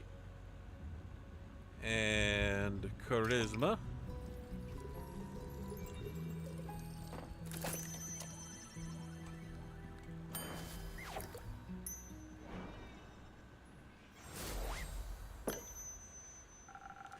I think perhaps a strategic way is best approach. After all, you wish to help people, not fight. This is very true. This is an excellent drink. I'm already coming up with a 38-step plan. Perhaps we should start with the nearby Gaia Temple. I heard it was an unfortunate impact site. At the local acolytes will be sure to offer assistance. Sounds like an excellent idea. Thank you for the helping in this world, Innkeeper. Always happy to be of service. Say, Miss Holy Spirit, those fallen stars, are they still intact? They crashed to the ground, so... No, they are not intact. Are they pulverized? Not fully, no. Would you say that falling stars make for an interesting type of material? For what? Yes. That would certainly be rare. Huh. Need any help on that holy mission of yours? I know a thing or two about rocks and the like. Could give you some more insights about the impact conditions. Can't say I'm an expert in geology, though I feel like I could make an educated guess nonetheless. Sure, I would be very much appreciated in your assistance. Great. Me too. Do you know about genealogy as well? Or astronomy, perhaps? I know about astrology. And this sounds very exciting. I've been terribly bored waiting for Rhea to come back. This will be greatly an aid on the mission of curing my boredom. Well, I do like the help. That's very kind of you. I know. You don't have to come along. Of course I do. Could you imagine if the fallen stars fell down again? What if one crushed you? I need to stay close so I can catch you. I don't think you could. The stars already fell, Kyle. Done deal. What about the ones in the primordial sea? What if it floods us with all its mirrored stars? Unlikely. I'm not willing to take that risk.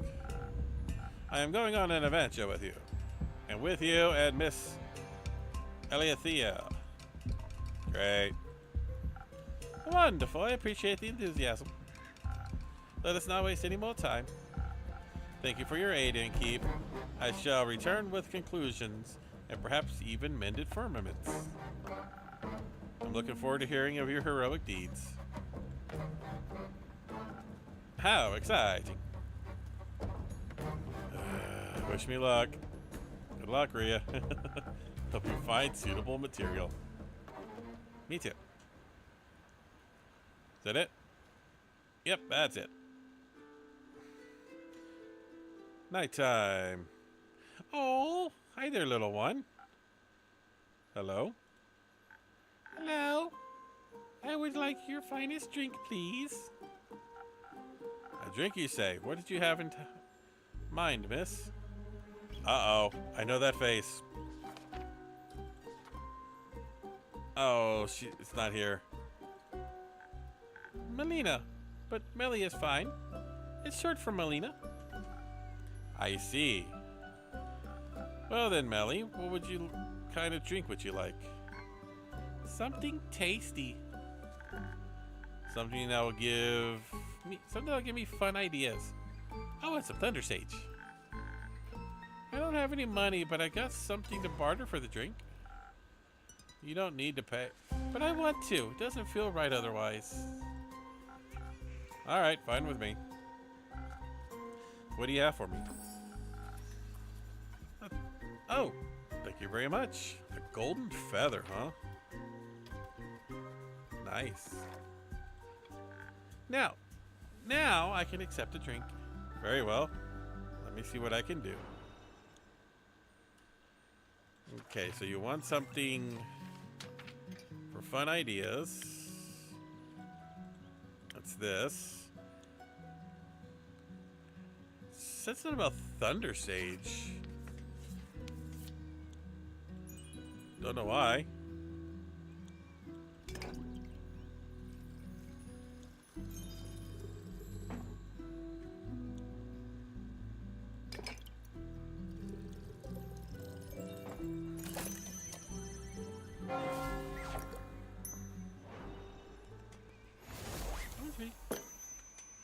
Oh! What's the matter, sweetie? Hey! What's the matter? What's the matter, Coda? What's the matter? Some new fun ideas coming right up. This is perfect. I already feel the energy for new hijinks running through my veins. Oh, God. Cat. Thank you. This is a really nice tavern. I think I'm going to hang out here for a bit. I need a break from my investigations. Can I pet your familiar? No, he's quite antsy when he has to be fed. I'd be worried for your hands. Okay.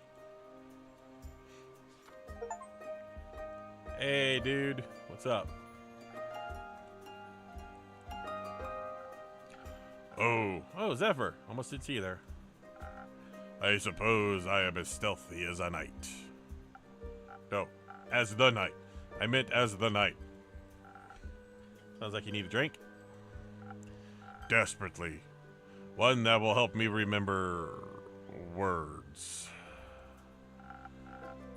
I've been quiet for many hours. I think I've forgotten how to speak. Oh, that explains why you're communicating telepathically right now. We are? No! Who the are you? Was I too stealthy for you? No. Let's get you a drink so you can stop cursing at the child. Detective! Stop cursing at the detective. Yes, of course. Though my drinks don't come cheap. How much? I'll trade you for one trinket. Ah, one of those. One of those. What if I didn't find one? Are you trying to tell me that you made it all the way through the castle without stealing a single thing? Here. I thought you might like it. Ooh. Well, my tavern tells me it thinks it's beautiful. That's cute. Little clock. Stole me a clock. I'm wondering what it might be. Thought it was smarter than that. Does your tavern want to guess what it is? It's a clock. Oversized stamp. No, not even remotely close. But imagine making a huge wax seal with it. I bet it would look really cool. You'd need a very big puddle of wax, though. I think a large amount of wax would make it impossible to open any letters. Probably. It's a wall clock adorned with heavy bats. Or hungry bats, one creature of the night telling time to another. A very inaccurate clock, it seems. It's nowhere near midnight. Its head seemed to have gotten stuck just before midnight for an eternity. Or at least since I found it. Will this do, or will I have to pull another heist? It'll do just fine. Good. It is because someone, and because I'm someone that always keeps his promises, I shall now prepare you a drink for you. One moment. Let's see if I have something that will make you more polite towards local detectives. Am I finally going to drink the Sunny Breeze? Yes, I am.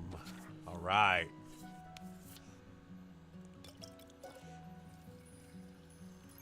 I haven't made this drink yet.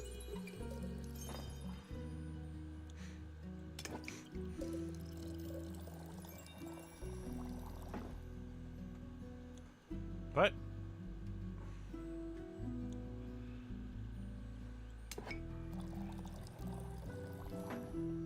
that's what it is, isn't it?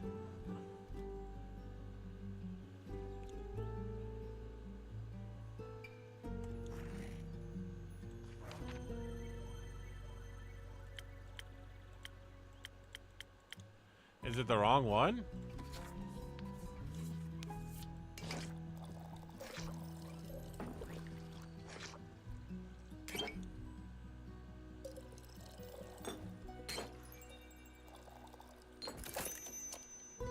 Okay.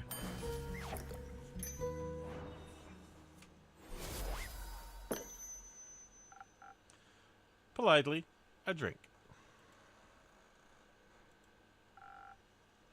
Did I insinuate the right notes? Sure did. You should consider becoming a magician. Or musician. I'm happy where I'm at, thanks. Now, will you be polite and tell me what happened? No.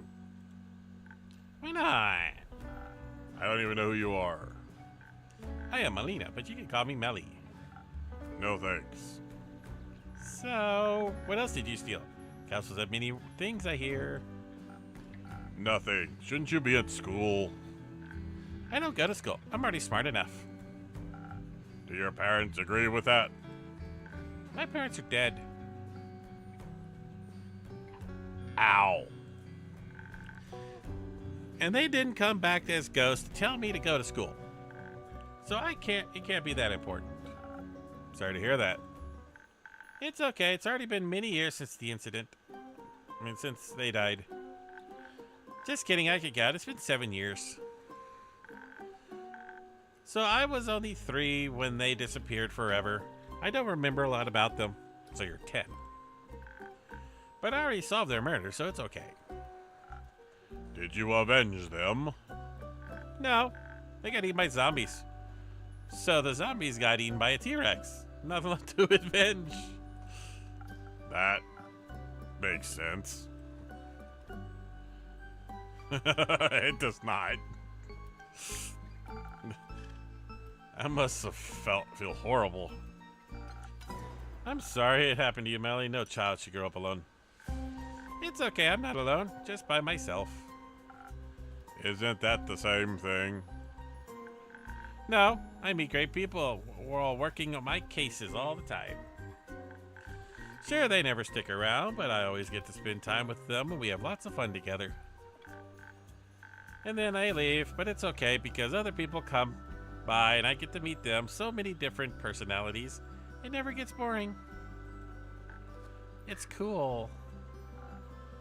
It's a little sad. It sounds like too many people. There's no such thing. And now I'm meeting you. What's your name, by the way? Yes, what is your name? Blaze. Didn't he call you Zephyr earlier? No, he didn't. Didn't you? I don't recall. Okay, I'll respect your fake name, but only if you tell me what castle you stole the innkeeper a clock from. Fine. It was Morrow Castle. I was on a dangerous quest to steal a precious cape from a murderous vampire. Did she kill you? Obviously not. Not so murderous then. She would have if she had caught me. So she didn't? No, I managed to complete the mission undetected. And thanks to the invisibility that I took hold of my body, I was able to avoid the cohort of monsters she had put in my path. Only the dragons know what would have happened if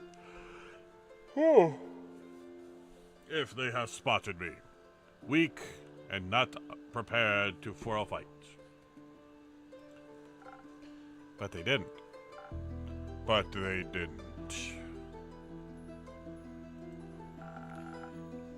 Even the living gargoyles with their lytic claws at her doors, did not sense my presence. I waited until they were mid-argument to sneak through an nearby window that had been left open for two giant spiders at easy access to the castle. I heard Morrow Castle's very scary. Was it very scary? Yes. On a scale of 1 to parents being eaten by a T-Rex, how scary was it? In the middle, I suppose. Huh. Interesting. Did you run into your traps? I was able to spot and avoid them all, thanks to my remarkably perceptive gifts. And your help. And your help. Anyway, I found the cape in her closet, hung up between ball gowns covered in rubies and diamonds. Did you take any? Maybe. So you're a thief. Obviously. Can you teach me how to be a better thief? I want to expand my portfolio. Why would I do that? Because I asked nicely. Forget it. Oh!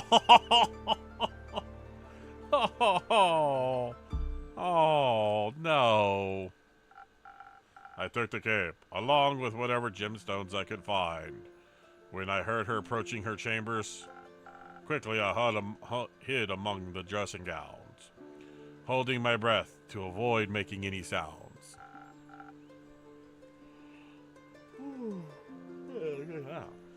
I'm yawning up a storm here. I thought I had made it through when suddenly she opened the closet doors.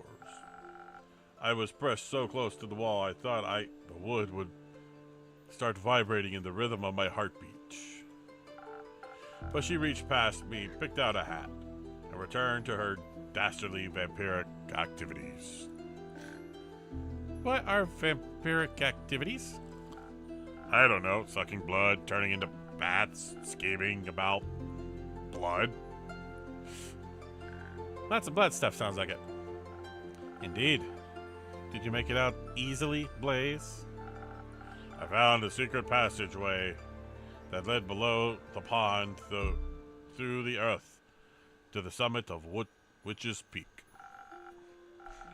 Almost scared this strange cleric to death when I regained my visibility. She was ready to ignite me with her golden flames. Seems a bit harsh for a little jump scare. Are you sure your finger stayed in your pocket? Who can say? Speaking of hot sleight of hand, where did you find the clock? It was sitting in a display case in the middle of the hallway that stretched on forever. Then how did you know it was in the middle? I could feel it. The case was locked, but my expertise, I was able to crack it open in no time. The antique clock stood right between me and a ritualistic dagger and a vial of blood. Although it's strange that it was the only item without a tag, so I took it.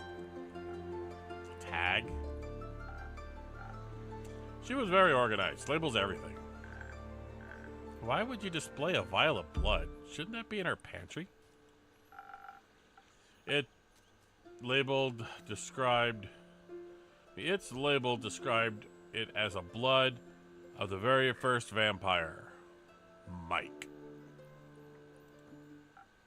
Mike?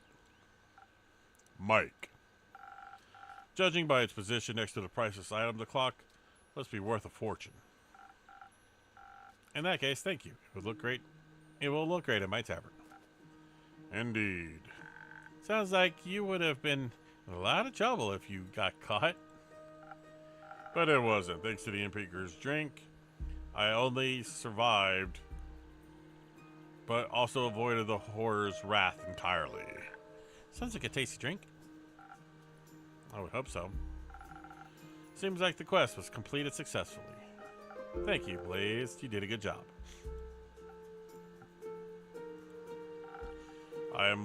Luckily, I survived once more.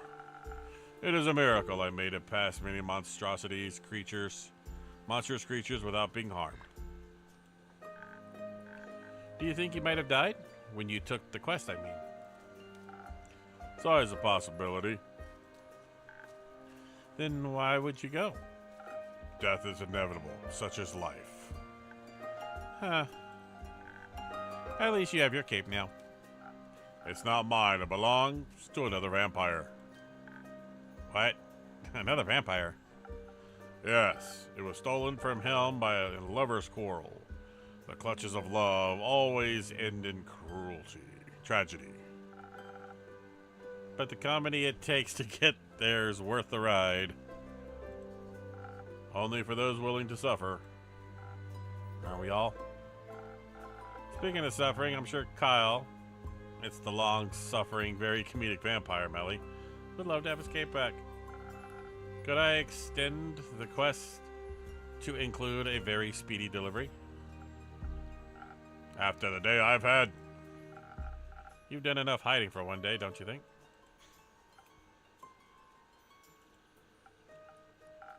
Professional hiding. Fine, I'll do a direct delivery just this once. Where can I find this Kyle? Last I saw, he left with Rhea to aid a certain cleric with her investigations. I'm sure you'll recognize her. Not her again. Where are they? Uncertain. Try looking around Zenith. They can't have gone far yet. What are they investigating? The Star Rain, as far as I know. That's what I was investigating. We should go talk to them. We can exchange notes. I already drew a map of the impact sites of Zenith. Maybe they can help extend it further, or even find the culprit for the certain incident. Come on, Blaze, we gotta find them for your cape and my notes. I'm going alone. You do whatever. With you along, I could never stay undetected. Wait for me. See you soon, Innkeeper. Wow, that party just became a team of 5. See you soon, Melly. That was a long episode. But I think I'm going to end it here. I don't even know how long this has been. About 3 hours, 40 minutes. So yeah, I will try to be back. Won't be tomorrow because I have an early shift on Saturday. But I'll try to stream again. If I do come tomorrow. It'll be then. I don't know. I'll figure it out. Override. There we go. So, thank you guys for watching. Hopefully you have enjoyed. And I guess I can see you next time. Till then, take care.